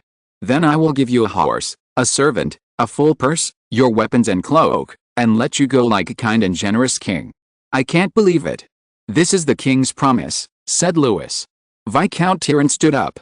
From his changing face, it was clear that he was having a fierce ideological struggle. However, the words of the king and what he saw on the road made him decide. He put his hand on the king's hand, knelt down and said, I am willing to make this bet with you. Louis immediately showed a happy smile. He asked Bonhomme to send Viscount Tyrrell out. In view of his trust in Viscount Tyrrell, he could walk freely in the castle, just like a guest rather than a criminal. But Bonhomme came back with a worried look. Louis knew what he was thinking, but he couldn't tell Bonhomme. Before the battle, Queen Mother Anne said that she had received a secret letter from the bishop, because she even forgot to tell Louis about what happened afterwards. Bishop Mazarin said in the secret letter that since the rebels had always claimed that he was the culprit for their decision to rebel, he was willing to make concessions for the sake of the king, the Queen Mother and France. So, Bishop Mazarin has decided to retire to Liege. Before this, only Queen Mother Anne knew about this, and Louis just found out about it this morning, but this did not prevent him from cleverly taking advantage of this time difference. Chapter 45 The King's Conversation with Friedrich Schomberg. 3 days later, the people of the old city of Hotel received the news from Paris. Viscount Tyrrell was surprised and helpless about the result, and there was also a little bit of luck and joy that he could not express. He changed into the clothes given to him by the king. For people at that time, a luxurious coat was not easy to come by. Viscount Tyrrell had earned a lot of wealth for himself with his talent in war, but compared with the royal family, the best clothes he prepared for himself were inevitably eclipsed, not to mention that the clothes given by the king used many elements from the Netherlands, or in other words, this was a set of Dutch night clothes. Viscount Tyrrell certainly felt very close to such clothes, because when he entered the army at the age of 12, he went to his uncle Prince Maurice and served in the Dutch army. The people around him were all dressed like this, and he kept this dress until he was 24 years old and decided to change to serve in the French army. The clothing of the Dutch people is slightly different from that of the French. For Queen Mother Anne, it is more frivolous, but the king likes its lightness and simplicity very much. The shirt inside has a pair of long and wide white collars, which are softly draped on both sides of the shoulders like swan wings, with exquisite lace of the same color on the edges. The coat is made of thick and shiny satin, with a thin cut on the left and right chest and arms, which is longer than the hips and tied with a thin belt. A purse, a short-handled musket and a rapier are hung on the leather bag. The edges of the lapels are embroidered with the gorgeous patterns, and there are button seams on the waistline to hold the trousers. The trousers are a little loose, tied with a ribbon below the knees, tied into a bow shape, and the shoes are open short boots. This kind of dress made Viscount Tyrrell look several years younger. However, he hesitated at the last step because on the tray was a light chestnut shoulder strap, which was the color of the Prince of Condé. In order to show his support for his friend, Viscount Tyrrell had always worn it happily before, even when he was going to see the king. Louis was still waiting for Viscount Tyrrell in the original room. As soon as he saw the Viscount, his eyes fell on the Viscount's shoulder. After finding that it was empty, he asked the Viscount to come to his side. To be honest, Viscount Tyrrell was also uneasy now. After all, he was still a little ashamed. He was full of expectations for the Prince of Condé and the king. The king did not have the red shoulder strap he thought he had, which made the soldier's heart sink. After all, the king suddenly changed his mind. This was not the first time, nor the last time. While he was still stunned, the king had taken off his red shoulder strap and put it on the Viscount's shoulder, and then took off a large diamond pin to fix the shoulder strap. Such an honor was even more incredible to Viscount Tyrrell than the previous blow. He was so frightened that he could not speak, or rather, he tried his best to express his gratitude, but no one could understand him. The king was so amused that he could only let him sit next to him and let him drink a glass of wine. It took the Viscount a long time to calm down. He stroked the soft silk shoulder strap and the sparkling diamond pin on the shoulder strap, and could hardly speak. Mr. Viscount, Louis said kindly and slightly reproachfully, I thought you already understood what kind of person I am. He stretched out his arm and took Viscount Tyrrell's arm. Your behavior is certainly unforgivable for a king, but for France, you just kept the right ideas and took the wrong path. In other words, I may have to punish your behavior, but I can't blame your heart. Next, I don't need you to repay any debts. I just hope that I can be your friend like the Prince of Condé, which is enough to make me happy. Louis really said this from the heart. After all, the people around him, except Bonhomme and Marie, were all people of Bishop Mazarin and Queen Mother Anne. Oh, and perhaps La Riviere should be added, but this dean is too slippery. You can use him, but if you want to rely on him, it's better to go to hell to fetch water. Of course, Viscount Tyrrell could also feel this sincerity. He sincerely apologized to His Majesty the King again and again. The king accepted his apology and compliments and mentioned another matter. Once this matter was mentioned, Viscount Turenne changed from a poor courtier to a rational general. Because we have said before that General Friedrich Schomberg from the Holy Roman Empire brought 1,000 infantrymen, and then about 300 escaped, and another 500 were added. Now there are 1,200 people, and Viscount Turenne brought about 3,000 soldiers to attack the old city of Hettel, and 12 cannons, which is why he originally thought that he could take it down in one go. Of course, now all these soldiers belong to the king, a total of 4,000 people, because some people were injured or died in the previous battle, and then, a big problem was placed in front of the king, that is, the salary and supplies of these people. For Turenne, it is extremely undesirable to disappoint these people, but even Prince Condé would feel embarrassed to meet their needs. The king asked the Viscount of Turenne what he was going to do while he was still serving the Prince of Condé. After taking Hettel? The Viscount of Turenne answered frankly that he would take some money from Hettel and the king's baggage, dismiss some of the soldiers on the spot, and then take the others back to Paris. He suggested that the king do the same. After all, the cost of dismissing soldiers was much cheaper than salaries and supplies, but Louis did not want to do so. It was a pity that the French army, the British army, or the Spanish army at this time had no so-called morals or regulations. The soldiers were robbers. Whether in cities or farms, what they did most was looting and stealing. According to the Viscount of Turenne's idea, they would dismiss half of the soldiers, that is, 2,000 people. These 2,000 people might not be able to do anything to the old city of Hettel, but the farmers around the old city would enter a living hell. But 4,000 men, said Viscount Turenne, are too many. He wanted to suggest that the king at least disband Frederick Schomberg's army first, but after a moment's hesitation, he gave up the idea, which made him look a little strange when he left the king's room and met General Schomberg in the corridor. The king did not summon General Schomberg, but he would not refuse General Schomberg's request to see him. To him, Schomberg was even more trustworthy than Viscount Turenne. Even if it was just a deal at first, not every hired soldier could show his willingness to be loyal to a contract and always maintain a strong will like him. General Schomberg was actually younger than Viscount Turenne. He was born in 1915 and is 36 years old this year. For a general, it is the best time of his life. He saw Viscount Turenne's red shoulder strap and the diamond brooch on the shoulder strap that was worth at least 1,000 livres in the corridor, and he was envious and a little sad at the same time. "You come to see me," the king said with his usual amiability, and with such a sad face. "Have you encountered something that is unsolvable?" "Yes, your majesty," Schomberg said, "I have indeed encountered something that only you can solve." "Please speak." "Your majesty, I have come to you to ask for your leave." "Yes, I am leaving."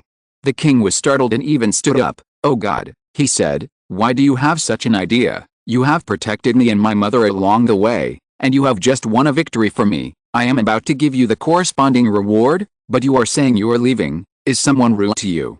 "No, your majesty, no." "Then who has shortchanged you in those loyal soldiers' salaries?" "No, your majesty." "Then someone must have withheld your wine, bread and dried meat." "Not at all, your majesty. We even have cheese to eat." Now it was the king's turn to be confused. "Then please tell me," he said, "what has forced you to leave?" General Schomberg hesitated for a moment, and it was obvious that he did not want to give the reason. "You already have General Turenne." "My God," Louis said, "have you ever seen a man who cut off his left hand after having a right hand?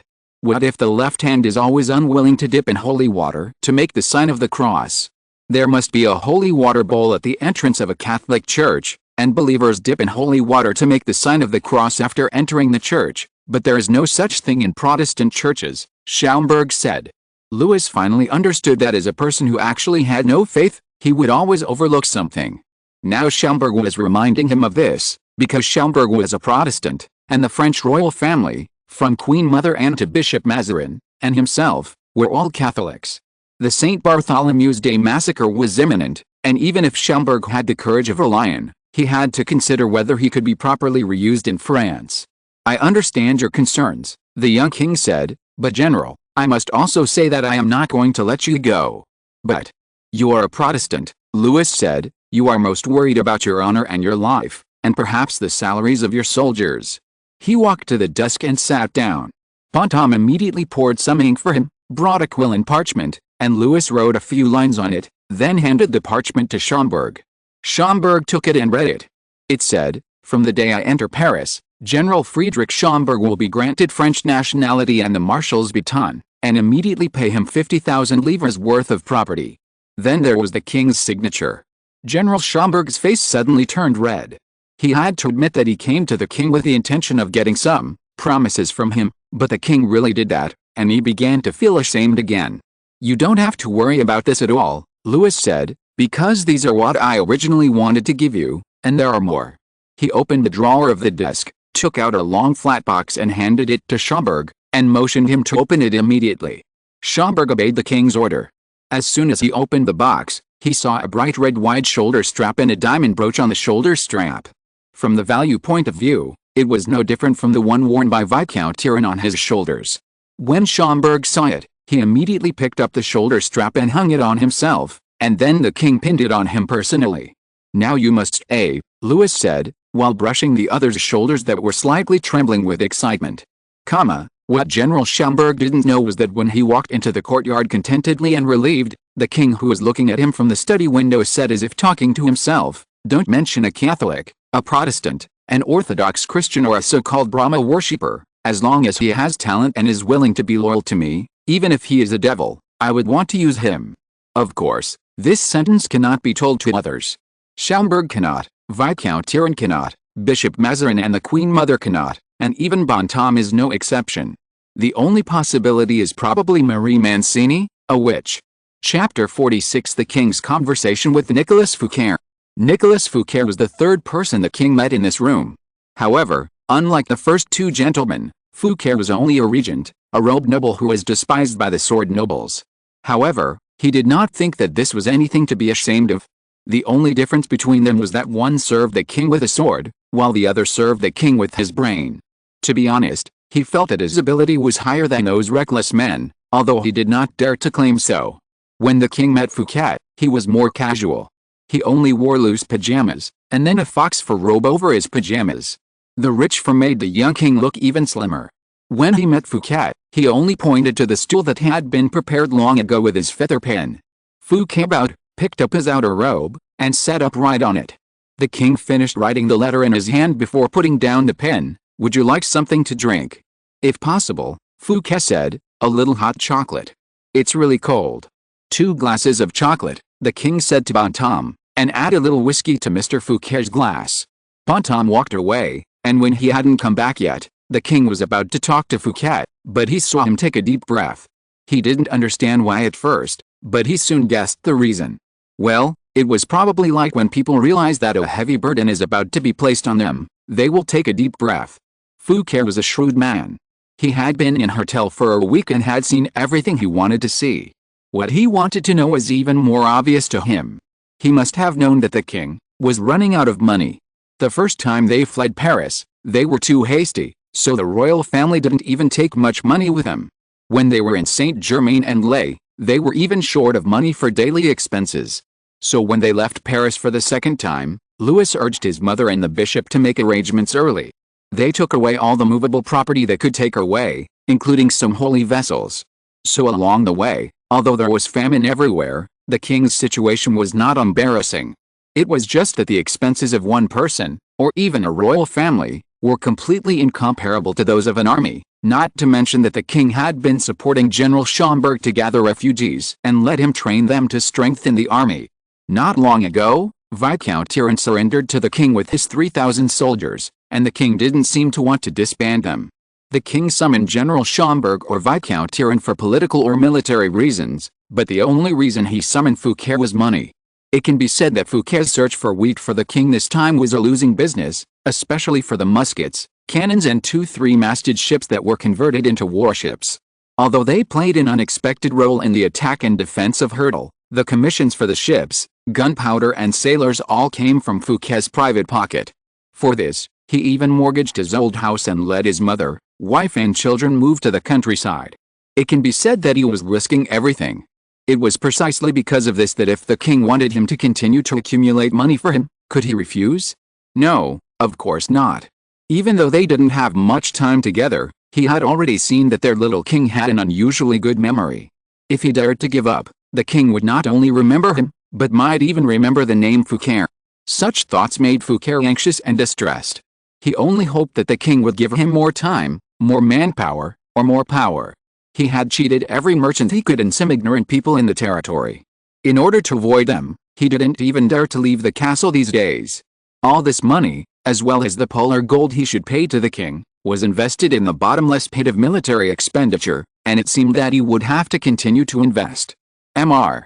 Fouquet, Louis said affectionately, watching him with amusement as he tensed up immediately, as if he was about to jump up and run away at any time. I called you here to reward you, he said, given the work you did for me before, and you completed it so perfectly, even exceeding my expectations, which really filled me with joy.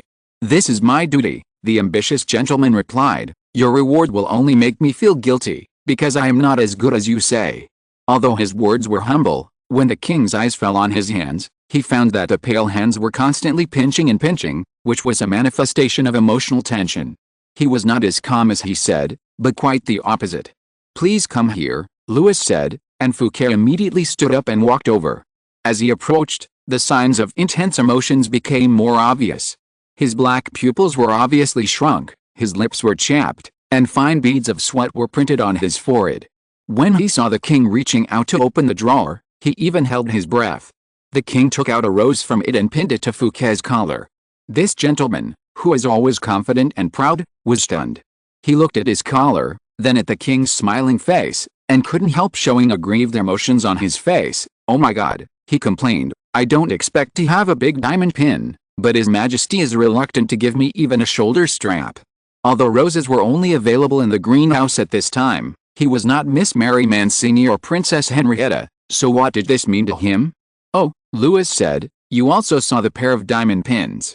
That's right, Fouquet said, in such cold weather, the two generals got up at 5 in the morning and went to bed at 12 at night, just to let more people see their diamond pins. They are as bright as the sun, and it is almost impossible to open your eyes.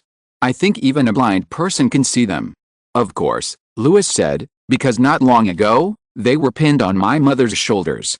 Because my mother gave birth to me, my father, His Majesty the King, rewarded her with a set of diamond jewelry. These are the two most precious pieces. Oh my God. Fouquet was really surprised this time. Do the two generals know about this? Of course not. The young king made a face that suited his age, just like they don't know that I gave them the diamond pins because I couldn't afford the reward. Has it come to this? Fouquet asked. It has come to this. Louis opened the drawer. Every one of my boxes is as empty as you see. Even Saint Francis who talked to birds is not as poor as me. Then he saw Fouquet lowered his head, as if he was calculating something. What are you planning? He asked curiously. I'm calculating how much money I can get for you, Fouquet said sincerely. At least I have to send you back to Paris. I'm afraid it's difficult. It's difficult, Your Majesty. Then I'll give you a suggestion. I'm listening. Go borrow some money from others. I'm planning to do that. But you'll never guess who to go to. Who? Bishop Mazarin. This choice really surprised Nicolas Fouquet, and his heart sank like a stone, because he was worried that he would be involved in the fight between the young king and the bishop. I have written a letter, Louis said. I want a reliable person to take the letter to Liege and give it to the bishop to borrow 500,000 livres from him. This is a lot of money. Believe me, it's just a drop in the bucket for the bishop. After all, it's only 1/5 of what he embezzled from the navy budget. Fouquet felt bitter on the tip of his tongue. Now he didn't have to worry because he had become a knife in the hands of the king. What are you hesitating about? Louis asked. Do you think the bishop will be unhappy about this? Will he be happy about it? Why not? Louis said calmly. After all, he follows the words of his teacher, Bishop Richelieu. My first purpose is to make the king noble, and my second purpose is to make the kingdom glorious. I think you have read this sentence. Well, take this letter. If he asks you anything, you should answer truthfully. If he is really willing to follow the promises he made to me, he will lend you the money. Fouquet took the letter, and it burned into his heart like a red-hot iron. You are taking too much risk. The Queen Mother heard about this and said to Louis, why don't you tell him what we have agreed on, so that he can carry out this mission happily and joyfully? What if he is afraid of the bishop's anger, destroys the letter and runs away, or gives the letter to other people with ulterior motives? Then what should we do? Then he will no longer have my trust, said Louis. But not everyone can stand such a test, said the Queen Mother. But I have a very important task to entrust to someone who is trustworthy and good at handling economic issues. Louis said, kissing his mother's hand. If Fouquet's not okay, then I will look for the second one. What about Marie? Queen Mother Anne knew that this was a signal that the king intended to end the topic. Louis was almost 14 years old, which was also the recognized age of adulthood. She originally wanted to hold a ceremony and a banquet for him in her hotel. Later, because of the surrender of Viscount Tyrian, she thought she should be able to wait until they returned to Paris, but now it seems that they may still have to hold the ceremony in her hotel. She also knew that the king had little money now, otherwise he would not have given Louis XIV's gift to her, although it was only one of the sets, to Louis so that he could reward the two generals. Although she was not sensitive enough politically and knew nothing about military affairs, she still knew that before leaving, she must first pay a considerable salary to ensure the loyalty of the soldiers. "Mary is in her room," said the Queen Mother. Although Mary was nominally her maid, no one would really let such a young child serve the Queen Mother. Mary was often with the king, and people often whispered about it. But as long as the bishop, the Queen Mother and the king said nothing, Mary's status would only be higher, not lower. This can be seen from the fact that her room was getting closer and closer to the Queen Mother and the king. The decoration was getting more and more gorgeous, and the food and water were getting more and more abundant. When the king opened the door, Mary jumped up from in front of a crystal ball, and hurriedly pulled up a piece of black velvet to cover it. She was relieved when she saw that it was the king. "You should knock on the door," she said angrily. "I almost broke it. It's not so easy to get such crystal now. And it's expensive, so expensive that even the little witch nowadays would feel distressed." Louis turned around and closed the door. "It's my fault," he admitted. "Did you find him?" "Found him," Mary said, dragging the king to sit next to her. "Concentrate," she said. The king did as she said. The first thing he saw was a thick fog. "I can't see anything." "Don't talk," Marie's voice seemed to come from a distance. "Close your eyes and think of the face of the person you want to see." So the king closed his eyes, and he copied the image of Nicolas Fouquet in his mind. He was the same age as General Schomberg, also born in 1915, but unlike the general, he looked like a handsome, gentle and kind man. He had no beard, and his fingers were slender and white. The only bad thing was that the hair on his forehead was a little sparse, so he combed his bangs as neatly as possible. He always liked to wear a black coat, and then turned up the translucent shirt collar, and rolled up the sleeves to make beautiful folds. Chapter 47, Conversation between the Bishop and M. d'Artagnan. "Okay," Mary said, "now you can open your eyes and look at the crystal ball." The king opened his eyes as he was told. When he looked at the crystal ball, he initially saw thick white fog, but after a few seconds, the fog gradually dissipated, and the first thing he saw was a piece of black and white, rising and falling. Before he could think of something discordant, his perspective suddenly changed, and he realized that what he had seen before was one of Fouquet's sleeves. The hand that stretched out of the sleeve crushed a little bread and threw it on the wooden board that looked like a windowsill. The lens began to swing rapidly again, shaking up and down so much that the king was dizzy. The king turned to Mary, and before he could say anything, Mary shouted viciously, "Why are you looking at me? Look at the crystal ball." The king was stuck and had to obey. Fortunately, the lens was no longer shaking. It was pulled far away, but it was still staring at Fouquet. This gentleman no longer looked so pitiful and trembling. He looked into the distance with a deep expression. In his hand, he was holding the letter given to him by the king. This letter might cost him his life, but it might also be the first step for him to embark on the splendid road. It all depended on how he chose. Louis's eyes stayed on him for a while and then moved away to see if there were people around who seemed to be talking to him or interacting with him. Then, as the lens moved, he saw the scene inside the inn. Unfortunately, this inn was just like other hotels, uniformly dirty and simple, with nothing special. But at least it can be guaranteed that he is on the journey, the king said softly. Fortunately, it was morning, and Mr. Fouquet finished his meal, that is, the piece of bread, and set off.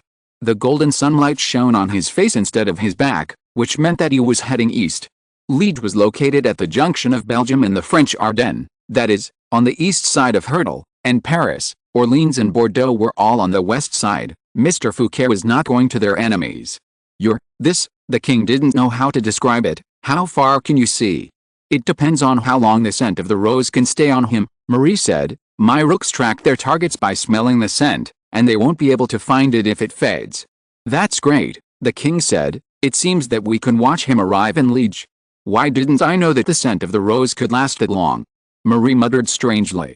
The king smiled, because Mr. Fouquet will definitely keep it, and if he successfully completes the task I entrusted to him, he will show it to me when he comes back. How do you know? Because it's me, I will do it. Anyone, including the king, would be happy to see that even a small gift can be remembered. Men. Marie sighed. Mr. Fouquet didn't know he was being watched by magic. Although he didn't walk day and night, he knew he couldn't do it, and if he fell ill in the hotel it would only delay his time, but he still managed to walk 30 leagues a day. On the third night, he arrived at the seclusion of Bishop Mazarin. Bishop Mazarin carefully chose a castle-like monastery. This kind of monastery is not uncommon in Europe. After all, the army's favorite looting is not castles or monasteries, and sometimes monasteries are in the forefront, because in addition to jewelry, holy objects and books, most monasteries have a large amount of food storage and homemade wine. When Mr. Fouquet requested to see the bishop was invited by the abbot to identify the quality of holy water. Of course, it was not the spring water with salt added, but beer. This golden color and rich foamy wine was brewed by monks as early as the 11th century, but it has never been made public. It is said that someone is suggesting to the Holy Fathers in Rome that the monks be allowed to brew beer and drink it on fasting days to supplement the lack of nutrition, but the Holy Father is always busy all day and can't take care of it for the time being. Anyway, even if they fast, the priests in Rome will not starve. People say that the priests in Rome are 3 times as good as one, not referring to their attainments in religious studies, but their extremely fat bodies. Bishop Mazarin did not comment on this. He was also not interested in whether the monks could drink beer on fasting days. Although he claimed to retire, his heart was always by the king's side. His eyes were always closely watching every move of Paris, Orleans and Bordeaux, and he never relaxed. As soon as he heard that someone was coming from Hethel, he immediately put down his cup, and the abbot of the monastery rationally left first. When Fouquet saw the bishop, he knelt down to kiss his ring, and the bishop allowed it. He had a clear impression of Fouquet and knew that he was on the king and his side, but he did not immediately listen to the information Fouquet sent. Instead, he asked him to stand up and walk with him in the courtyard. The courtyard of the monastery was different from that of the laity. There were almost no tall trees, and it was difficult for peepers to hide their tracks and eavesdrop on their conversations. Fouquet was happy to obey. After all, if he was only in the courtyard, he could still escape if the bishop got angry. In the room, he dared to guarantee that his guards lived on both sides of the bishop's room. To Mr. Fouquet's surprise, the bishop did not get angry after reading the letter. He lowered his head and thought for a while. "Then it's like this," he said, not quite understanding why the young man was frowning in the face of such a good thing. "What? Why, didn't His Majesty tell you?" Bishop Mazarin said kindly, "You know, because of what happened in Saint-Germain-en-Laye, I dismissed the director of finance Particelli Emery and asked him to return to Siena and continue to be a farmer. But the king and I also need a trustworthy person to manage our finances. You know, Mr. Fouquet, money is needed everywhere now. I wrote to the king and asked him to recommend someone. He glanced at Fouquet. He recommended you, Mr. Fouquet. From now on, you are the Minister General of Finance and you will be in charge of the treasury for the king. Why do you look so bad? Are you not feeling well?" "Sorry." Only Fouquet himself knew that water had accumulated in his boots and his underwear was soaked. He would be lying if he said he had no other thoughts, but he had the nature of a gambler, so he still came. He won the bet, but still couldn't stand the dizziness. He knew that this was a test from the king. Whether he decided to betray, or wanted to escape, or made a mistake on the way because of lack of caution, what awaited him was only a catastrophe. "That's right." As if he didn't notice his abnormality, the bishop said leisurely, "I have agreed with His Majesty before that I will give you a bill of exchange worth 500,000 livres first. You will be in charge and manage it. For safety reasons, I will let my guards escort you back to Hurdle." He shouted to a clump of withered eggplant vines, "Let Charles de Baze-Castelmo come to me." Immediately someone responded loudly and ran back to the monastery quickly. "He is a Gascon, but he has a good mother. We all call her Madame Françoise de D'Artagnan Montesquieu, so occasionally we will call him Count D'Artagnan, or D'Artagnan. You can call him whatever you want. He is not a person who is so restrained by etiquette." In the time it took the bishop to finish these few words, Mr. D'Artagnan had already run up to Fouquet. He was a good-looking young man with a red face, perhaps because he ran too fast, tall and with a pair of shining brown eyes. When he saw the bishop, he bowed to him, kissed his ring, and then asked loudly whether the bishop had sent him to do something important, and he would do it as long as the bishop told him. Then the bishop told him the matter and asked him to take someone he thought he could trust, protect Mr. Fouquet in a large sum of money, and go to the old town of Hurdle to hand them over to His Majesty the King. "Well, I will come back anyway," said D'Artagnan. "Don't come back," said the bishop. "I am sending you to the king. What's the point of you staying with me or a priest? You'd better go and fight for the king. His Majesty is a generous and fair man. You can be put to good use by his side. This is what a talented young man should do." Moreover, the bishop added, "Your cousin, Pierre de Montesquieu, is also in the king's musketeers. Don't you want to fight alongside him? I think he must miss you very much. If you go to him and make some achievements, you can return the title he lent you." At this, D'Artagnan also agreed, because when he joined the army, he used the title of Count lent to him by his cousin Pierre, so that he could quickly enter the side of the bishop and Marshal Gramont and get recommended. "So he has been thinking about this matter. More than that," he said, "I still owe him 700 gold louis. Then you should go even more." The bishop said, "There will be many battles to fight later, and you have to get rewards from the king." D'Artagnan bowed his head, thanked the bishop, and returned, choosing 3 of his friends to accompany him, who were equally willing to serve the king. They set out hastily the next day, and returned to Hurdle on the 7th day after M. Fouquet's departure. When he saw the king, Fouquet threw himself at his feet, thanking him for his confidence in him. "Then I can trust you?" Louis asked. "Of course." Fouquet said, "Even if you ask me to dance with the devil, I will go, and I will ask you whether you want to see the Blanche or the Minau, 2 popular dances in France at that time." "I don't want you to dance with the devil," Louis said, "but the people you will deal with are probably similar to the devil. You have to be careful to keep your life safe, as long as it is your will." The king nodded to Bontemps, and Bontemps walked out, leaving Fouquet and the king alone in the room.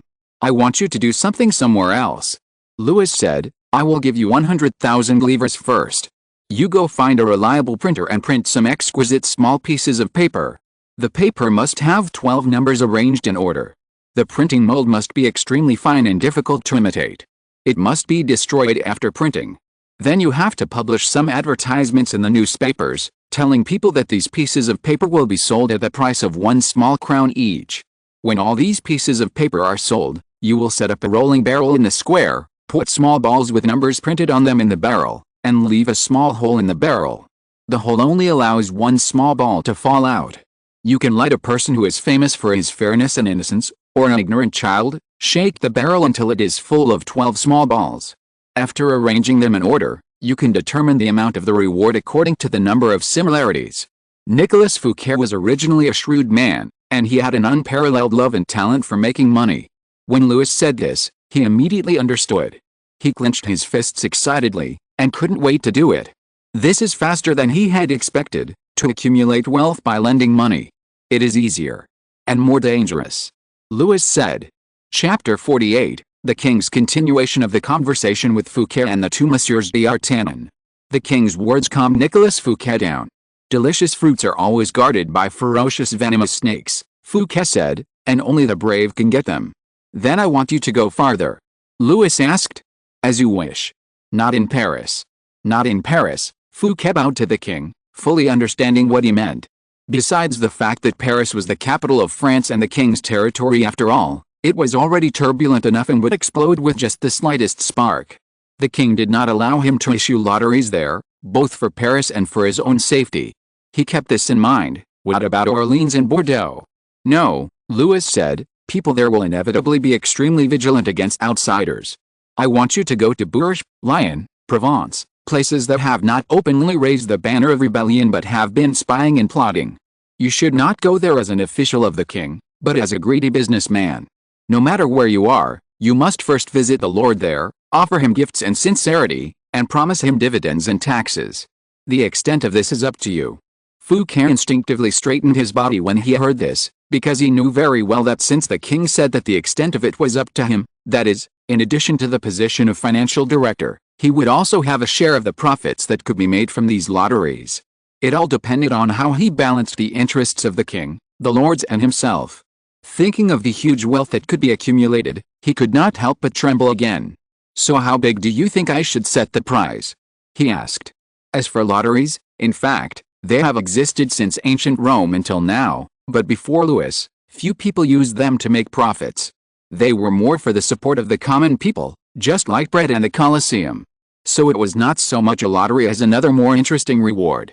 But now Louis wanted to make it a long-term business, so he had to make detailed calculations of expenditures and profits like all other businesses. "I'll leave this matter to you," Louis said, otherwise, why would he recommend Fouquet to Bishop Mazarin in his letter? "But I have a request. I hope that the small bonuses will be widely distributed, but there must be a maximum bonus, maybe 10,000 livres. "My God!" Fouquet exclaimed, "that's too much?" "Of course it's a lot. You know, even for General Schomberg, Louis only promised him 50,000 livres, and he had to go to Paris to redeem it. But if it's less than that," Louis said coldly, "people won't be crazy about it." Fouquet took a deep breath. He could almost see how many people would go bankrupt for it. No one could stand such an excitement. Compared with a bet of only 2 or 3 deniers or a few écus, or at most 1 gold Louis, you can get it all at once. Fouquet had heard before that when Bishop Richelieu was appointed as a cardinal, he had an annual pension of 5,000 livres, and then Louis XIV gave him 10,000 livres that year. In other words, as long as a civilian who can take out a small écu, as long as the goddess of fate is willing to smile at him, he can comfortably serve as a cardinal for 2 years, or the king's best friend for a year. Not to mention others, even Fouquet had the urge to take out all his money and buy every lottery ticket he could get. When the lottery is drawn, it must be open for everyone to see. No matter who wins the first prize, you must stack the gold Louis in the box and hand it to him neatly with the lid open. Fouquet imagined the scene and felt dry in his mouth. "And," Louis hesitated, "you decide for yourself.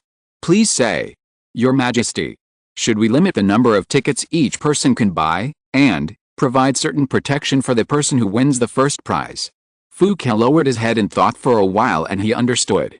Limiting the purchase of tickets is obviously not in their favor, but it will not cause too tragic consequences. Even if someone will buy tickets from other people with a large sum of money, it will be difficult to supervise.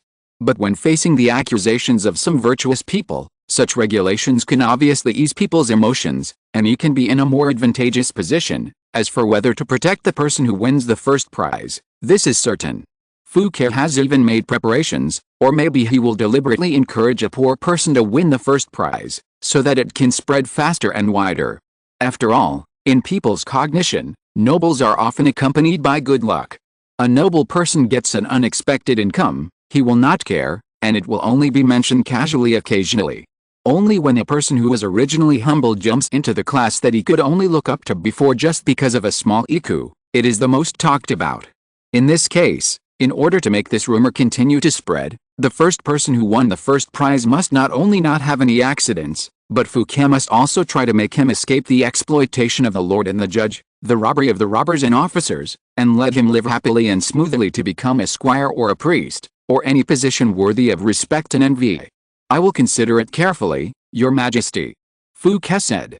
"Very good," Louis said, "then submit a work plan tomorrow." "What?" "Situation analysis, tasks and requirements, methods, steps and measures, possible problems and solutions, ending in preparation for the next stage, etc." The young king said briskly and gently, completely ignoring the fact that Fouquet was stunned. He had never written such a thing before. It would be no problem to write a love letter full of sweet words or endless compliments. If the person standing here was just a big fool who knew nothing, perhaps he could relax a little, but he was Fouquet, a robed nobleman who prided himself on his shrewdness and sharpness. Just by hearing those key words, he knew that it might be difficult for him to deal with his new master as he did with those idiots. How excited he was when he heard the king want him to be responsible for the issuance of the lottery, and how terrified he was now. He was like a dog that saw a stake, salivating, but he hesitated because of the whip hanging on the stake. The king was not in a hurry at all. He knew that any smart person would know that handing over this document would undoubtedly put a bridle on himself. What was even more hateful was that this bridle was made by himself. But could he refuse? Fouquet could not refuse.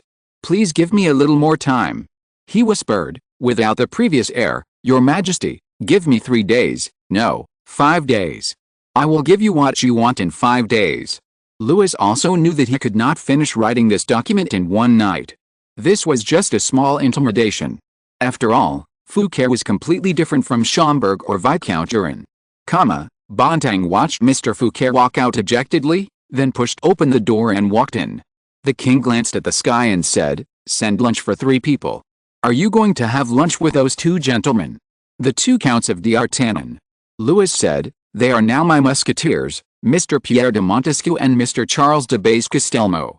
Bontam obeyed the order, and soon, the king's door was knocked respectfully, and 2 imposing young men appeared in front of the king. "Oh," the king said when he saw the familiar face, "no wonder I heard you have a Welsh accent. It turns out you are all from Gascony." Gascony is a region located in the southwest of France. It once belonged to King Edward I of England, and was later seized by the French King Philip IV. Later, because Philip IV was busy fighting with the Roman Church, he negotiated with Edward I and returned Gascony to England. But in the subsequent 100 Years' War, France and England fought tug-of-war in Gascony again and again. Although France finally obtained Gascony, some foreigners stayed in Gascony, including some Welsh people.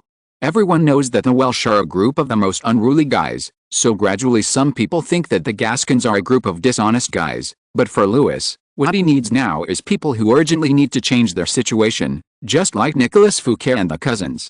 When Pierre realized that the king had spoken to him first, he could not help but feel excited. Compared to his cousin, Pierre de Montesquieu had a mediocre face and was not good at speaking. Although he tried his best to dress up, he was still not as popular as his cousin Charles in front of friends and ladies. But he still loved his cousin very much, although the latter always liked to brag and boast, otherwise he would not have lent him his title of count. Charles de Base-Castelnau also knew this and was full of gratitude. After all, with the surname of Castelnau alone, it was unknown when he would be noticed by the nobles. The young gentleman never cared about so-called virtue. For him, whether it was accepting the generous support of ladies, which were almost all taken from their husbands' money boxes, or climbing to a high position through flattery, boasting or false titles, it was a matter of pride. If there had been someone else standing beside him and the king had spoken to that person first, Charles would have been angry and would have challenged that person to a duel to prove with blood which of them was more worthy of the king's trust. But if that person was his cousin, he would have been happy for him. "I heard that one of you is the Count d'Artagnan," said the king, "and the other has temporarily borrowed a title." "Yes," said Pierre, "I am the Count d'Artagnan, but I have lent the title to my cousin." "Then which of you should I call d'Artagnan?"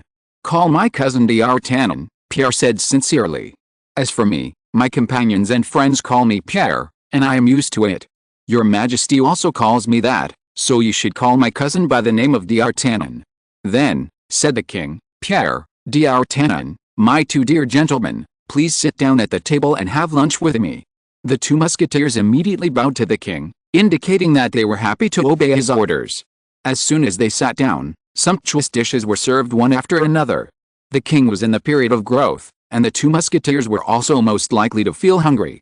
At first they might have been a little restrained, but soon they began to devour the food, especially because the king's dishes were generous with spices, salt and butter, and tasted extremely delicious. If you're listening to this novel on a channel other than Fanfic World, it means they downloaded and uploaded it without effort. We cordially invite you to visit our channel, Mundo Fanfic Novelis. There you'll find the original version of this story, and you can explore many other novels of various genres. We're waiting for you to immerse yourself in a world of incredible novels. Chapter 49, Conversation between the King and the 2 Messieurs d'Artagnan, about potatoes. Chapter 49, Conversation between the King and the 2 Messieurs d'Artagnan, about potatoes. The king waited until the 2 musketeers slowed down their eating before asking, "What do you think of today's dishes?" The 2 Messieurs d'Artagnan looked at each other. "Very good," said the older one, as if he had used up all his words for today to explain the matter of d'Artagnan. "Your Majesty, this is an unforgettable meal." Perhaps he felt it was a bit thin, so he added, but it was obvious that he was a little embarrassed. The king couldn't help but smile. Such a response undoubtedly gave the young d'Artagnan courage, so he earnestly praised the king's chef's craftsmanship and his Majesty's generosity, but no matter what he said, he didn't say what the king wanted to hear, so the king could only nod. "Well," he said, "I called you 2 here because I hope you can do something important for me." Hearing the king say this, Pierre and D'Artagnan both raised their heads and listened carefully, not wanting to miss a word. "Did you all have this?" the king said, picking up a piece of soft, rounded potato from his plate. "Yes," said D'Artagnan. "Is it beetroot or sweet potato?" "I'm surprised," said the king. "You've had sweet potato. I didn't think it was a very common food." At this, D'Artagnan's face showed the kind of smile that men know. "A respectable lady gave it to me," he said, pinching his mustache. "Although it's only a small piece, it's definitely something from the king or queen's plate." He paused and thought for a while. "But I think it's more delicate than sweet potato." "I don't think it's sweet potato," said Pierre. "Why do you think so?" asked the king. "Because I heard that you served the people of the old town of Hertel with a vegetable similar to sweet potato." Pierre said, "It was potato, wasn't it?" "Yes," said the king. "That's really a bit unfair," said D'Artagnan. "I wasn't in Hertel at that time." "Then let's call it a tie," said the king. "You haven't told me what you want us to do yet," said D'Artagnan. "It has to do with the vegetables you eat, potatoes." The king said, "I have about a malto of potatoes here, and I want to take them back to Paris to plant them." "That's good," said D'Artagnan, "they are so tender. But there might be some nasty thieves." "Ah, I see," cried D'Artagnan, "you want us to protect these potatoes," and although this task made him feel a little strange and disappointed, he still cheered up and tried to be willing to obey. "I will protect them, as long as you order me to." "You will do it perfectly." "Perfectly, sir. No one can steal even an ounce of plaster from my sword." "But I don't want you to do it perfectly," said the king. "I want you to publicize this matter as much as possible, and then, if someone comes to you to bribe you, then they have the wrong person. No, I want you to accept the bribe." "What a great harm to my reputation." "It won't be worse than what the bishop has done," said the king. "When you accept the bribe, you will secretly put the potatoes in your clothes and take them to those who bribed you." "Well, do you want these people to grow potatoes?" D'Artagnan said, "I understand, but why don't you tell them directly?" Of course, people's ideas are always strange. Sometimes they are very credulous, and sometimes they are extremely stubborn. They stick to the rules, but they are interested in rebellious things. If I tell them to grow potatoes, this is a good thing that can be used as bread, vegetables, and snacks, and it can grow a large bucket in 3 months, they will not believe it. Not only will they not believe it, but they will also think that I want to murder them and make them suffer. "Is it really so good?" Pierre asked, "but people say that this is an apple buried underground by the devil." "Then the devil is really a good person," said the king. "He sent us such a good thing." D'Artagnan laughed, and his cousin Pierre glared at him. "We will obey your orders," he said, "but I don't know if anyone will do it." "Yes," said the king, "I will give you 10 gold louis first, so that you can invite your friends to the tavern to drink and dine, and spread the news. Then I will give you another 10 gold louis in each town. Then we can eat well on the way," said D'Artagnan. "So, what about the bribes?" "That's my reward to you," said the king. "It seems that I really have to do my best," said D'Artagnan, and then ate the last potato on the plate. D'Artagnan did what he said. With the 10 gold louis given by the king, he immediately invited several other musketeers to eat and drink in the tavern, and each meal would consume 2 large écus. In a few days, people in the old city of Hertel knew that the king had eaten a vegetable called potatoes here and liked it very much. He even wanted to transport it back to Paris to plant it, and for this purpose he specially sent a team of musketeers to protect it. Some people who had the honor of dining with the king immediately began to brag about it. In their mouths, this strange vegetable was sweeter than beetroot, more tender than sweet potato, although most of them had never eaten sweet potato, crisper than lettuce, and could be cooked in a variety of ways. Just as the king had said to D'Artagnan, it could be used as a staple food or as a dish. And just like any rumor, by the time the king was about to leave the old city of Hertel, potatoes had become the flesh and blood of saints and were no longer the devil's apple. Not only would eating them prevent leprosy, but they could also cure hemorrhoids and coughs. Some people used slices of potato to cover their wounds, and the wounds would no longer bleed. Some of the funny words made the king feel incredible. But the king's original goal was achieved. On the night before the departure, someone came to talk to D'Artagnan. He thought it was not difficult, after all, it was very common to accept bribes from bishops to soldiers. But D'Artagnan refused him. When he asked, D'Artagnan said that although this vegetable is delicious and prolific, It has very demanding requirements for storage and use. Hey, when he said this, people who wanted potatoes became more eager.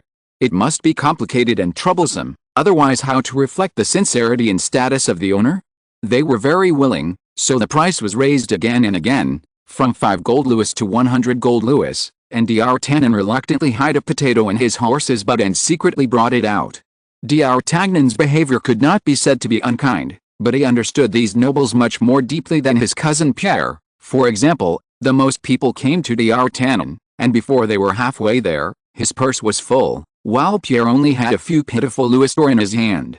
Pierre was relieved about this, for after all, he was not D'Artagnan, and he really could not do, or should I say, could do such a thing calmly, but he could not blame D'Artagnan for his actions, for this was the king's order, and D'Artagnan immediately repaid the 700 louis d'or that he had borrowed from him, so he was now also a man with plenty of money. As they walked, they collected bribes. Although the peasants had boiled their children in pots because of famine, the lords and merchants were still so rich that they were disgusting. In the end, even the frivolous D'Artagnan paid the quartermaster to hire more people to help them do some work that was not needed, and then gave them wheat. These people did not even grind it into flour, but ate it directly. It turned out that they did not have enough money to pay the taxes required to collect firewood. Pierre saw this and asked the soldiers to boil the wheat and give it to these people. These people were all men, and Pierre did not dare to think about the old people, women and children. The king also did this, and he did it more extensively and more comprehensively. Every place he stopped, he erected a cross for the Queen Mother, and as a witness, anyone who was willing to walk to the cross and pray for the Queen Mother could get a pound of oats. But this behavior was not without disadvantages. The team following the king became longer and longer. It seemed that it was the same everywhere. People were struggling just for a bite of food to survive. They would follow whoever gave them food. Queen Mother Anne stopped trying to persuade the king. This was because the king was becoming more and more powerful. As a docile woman, she was used to giving in. It was also because of the passage opened by Colbert and Fouquet, which kept following the king's team and sent wheat and other food. But sometimes she had to worry about how to deal with these people. "Let's put them in Versailles first," said the king. Versailles. Yes, Louis put down the book in his hand. My father bought 117 acres of land there, which is enough for them to live in. He thought for a while. "Mother, I want to rebuild a palace there." "For hunting?" "No, if it's just for hunting, then the palace my father left me will be good." Louis said, "But it's too early to say that now. It's a wasteland there.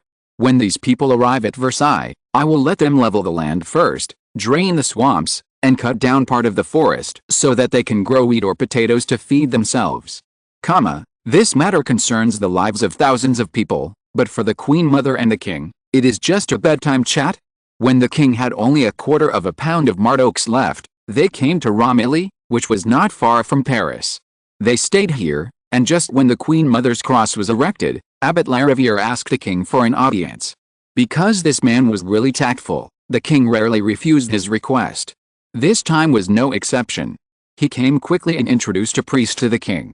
The priest was obviously the same as Abbot Lariviere.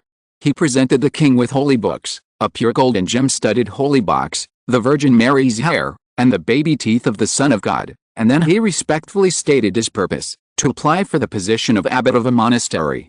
The monastery belonging to the royal family was not big, and the king agreed.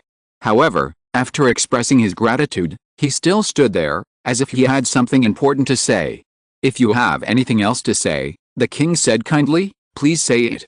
I have said that as long as you are my people, you can speak freely in front of me. Please forgive me for my nonsense, your majesty," the priest said after hesitating for a long time. "I encountered a very ridiculous thing." "Please go ahead, I'm listening." "We caught a sorcerer not long ago." "It's terrible, and then what?" he said. "Maybe the devil was speaking through his mouth. I shouldn't have believed it, but your majesty, this is about your honor, I mean, God, your majesty, he said he knew you." Chapter 50, Conversation between the king and the potion master. The king had a witch by his side, Mary Mancini, but as for a male wizard, apart from the few people the king had never met, there was only the potion master they occasionally met when passing through another town. Of course Louis still remembered that person. After all, his wife was so impressive. "I don't remember knowing a wizard," the king said, "and as a clergyman, It is really not virtuous for you to say that.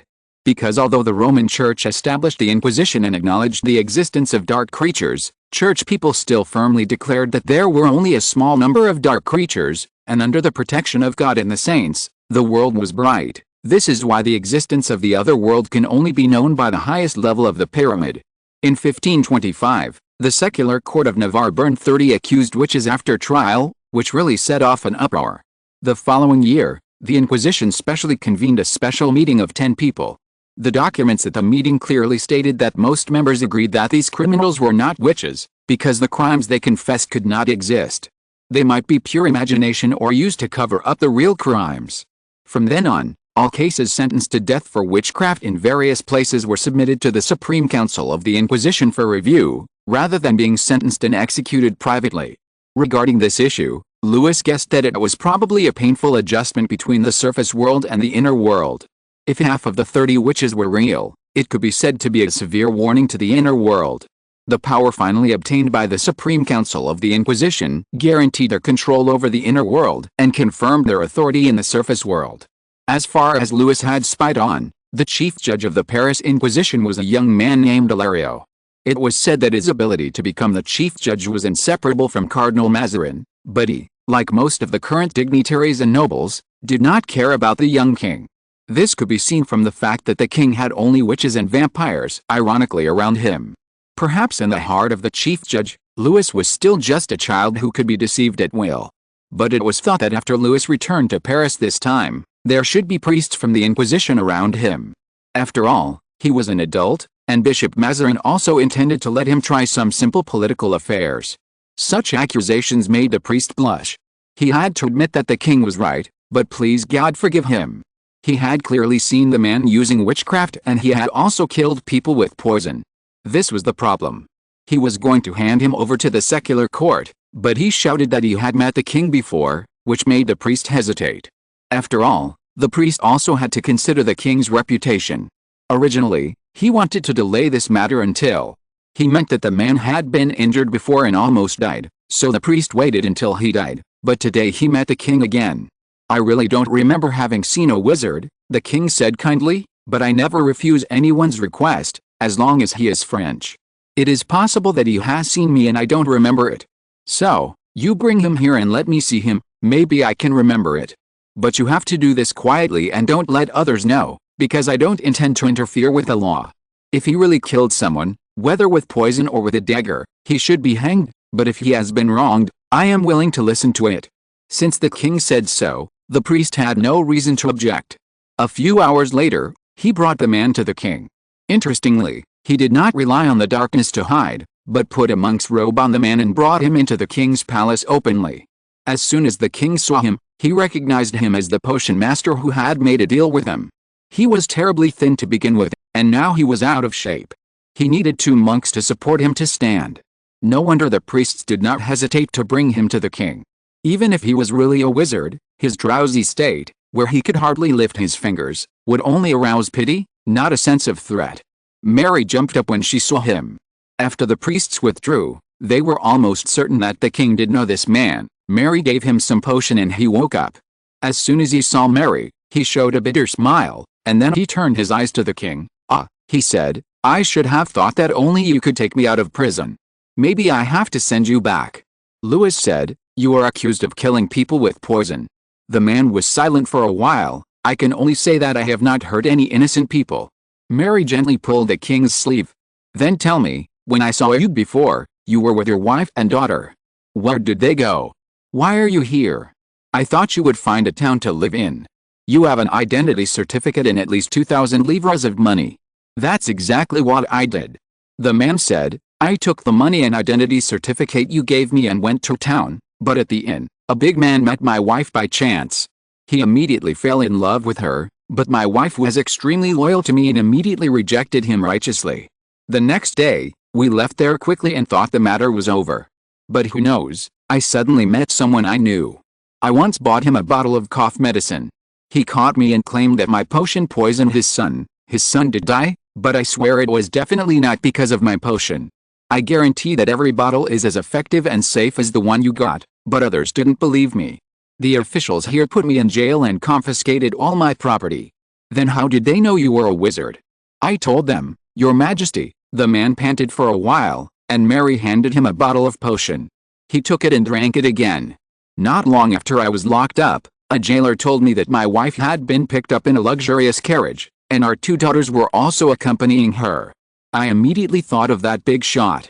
Your Majesty, there is only this possibility.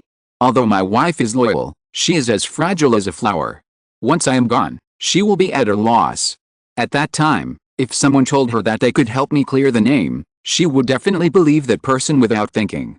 Alice, it's not her fault, but I don't blame her for the inherent weakness of women, but I also know that the man will not only not save me, but will also let me die as soon as possible. And here, I don't even have anyone who knows me, Your Majesty. I can't find anyone willing to testify for me, and no one will help me to open up connections and bribe the judge. I can only admit that I am a wizard, because since more than 100 years ago, secular courts are not allowed to directly judge wizards. My name will be transferred to the Inquisition. Of course, it is also possible that I will still be hanged or burned to death, but at least I have bought myself more than 2 weeks, which is not useless. Didn't I wait for you? Do you have any evidence to prove that your potion did not kill the child?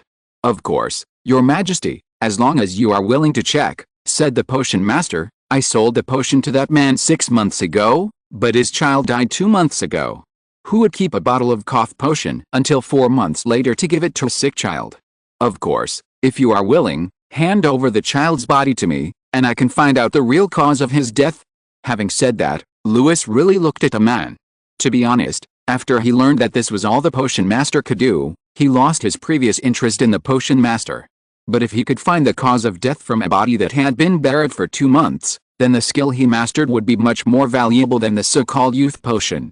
At least the king would be willing to extend his sometimes generous but stingy helping hand. What happened next was just as the potion master promised. He found traces of diphtheria on the child. His potion could only cure coughs, but had no effect on the real disease. So it can only be said that he was not a competent doctor, or a lazy pharmacist. But it was nonsense to say that he poisoned the child. So the man who falsely accused him was hanged on the gallows where he wanted others to hang, and the potion master was brought before the king by Bantam, the king's first servant. You are innocent now, said Louis. Thank you, said the potion master. I think I will never be able to repay the favor you have bestowed on me. You want to go find your wife, said the king. And my daughter. But I don't recommend you to do this. Why? Because your wife has become the Duchess of Mortimer, sir? That's impossible. It's entirely possible. The Duke of Mortimer is completely bewitched by your wife. He sent you to prison with one hand, and took her and your daughter away with the other. You also said that women are always weak, and she has children, 3, and she has to consider her children. Now not only has she become a duchess, but her 3 children have also been recognized by the Duke. By the way, your youngest child has been born, just a few days ago, and it's also a girl. The potion master stood there. He just stood there, straight. He has now regained his freedom and health, but at this moment he looks even more terrible and weak than when he was in prison. Excuse me, I still want to go find her. Then read this letter first. The king said, this is not a letter from your wife, but a letter dictated by your daughter, Athanase, and written by my messenger. It is also what she wants to say to you. Read this letter and then decide whether to go to Bordeaux. The following is a letter dictated by a 5-year-old girl and written by the king's messenger, to Mr. Varro Vesalius, my father. When you read this letter, my mother, your wife, has married Mr. Duke Mortimer. My youngest sister was born 2 days after their marriage, but just like us, she was also recognized by Mr. Duke. That is to say, from this moment on, your wife became the Duchess, and my sister and I have become the Duke's daughters. I want to say that you are a good husband and a good father. When you are with me, my mother is very happy, and my sister and I can feel your love for me, but you are still wrong. Your mistake is that you should not be my mother's husband. I am still young, father, you often say this, but even if I am still young, I know that it is difficult for a person to keep a treasure that he has no power to protect. Just like the story you told me, even if it is a dragon, there will be people who will rob its treasure, and you are just an ordinary potion master. Mother loves you, there is no doubt about that. She only agreed to the Duke's proposal because she thought you were dead and she was unable to raise us. She was even pregnant and needed care. But I have to say, Father, this is the happiest and most peaceful time I have seen her live since I can remember. She will not be awakened by the dripping roof in the middle of the night, and there will be no mice falling on her. She does not have to worry about being driven away by the landlord, or insulted. Yes, when you are not around, she has 3 meals a day on time, as well as supper and snacks. There are maids to serve her and massage her cramped legs and feet. Her children can eat well and wear suitable clothes. She no longer has to keep an eye on how many liras are in her pocket. The biggest worry every day is whether to put daffodils or roses in the water bottle. Sarah and I also live a peaceful life. Although we can't see Mother very often, we are allowed to live in the manor, and we have 50 livres of pocket money every month. We also have to take classes Latin, flute and singing, dancing, and some courses that we can start when we grow up. So I thought, Father, if you felt that the life you had before was better than the life you have now, you could come here, appear before my mother, and take us away. Merlin handed us over to you, so we are waiting for your judgment now. Kiss you. François Athanishter Chechauer de Mortemert. End of this chapter. Thank you very much for reaching the end. Don't forget to like. Looking for more exclusive content and immediate access? Subscribe to our Patreon. Remember, every like, subscription, or donation encourages us to continue. Thanks to everyone. See you in the next video.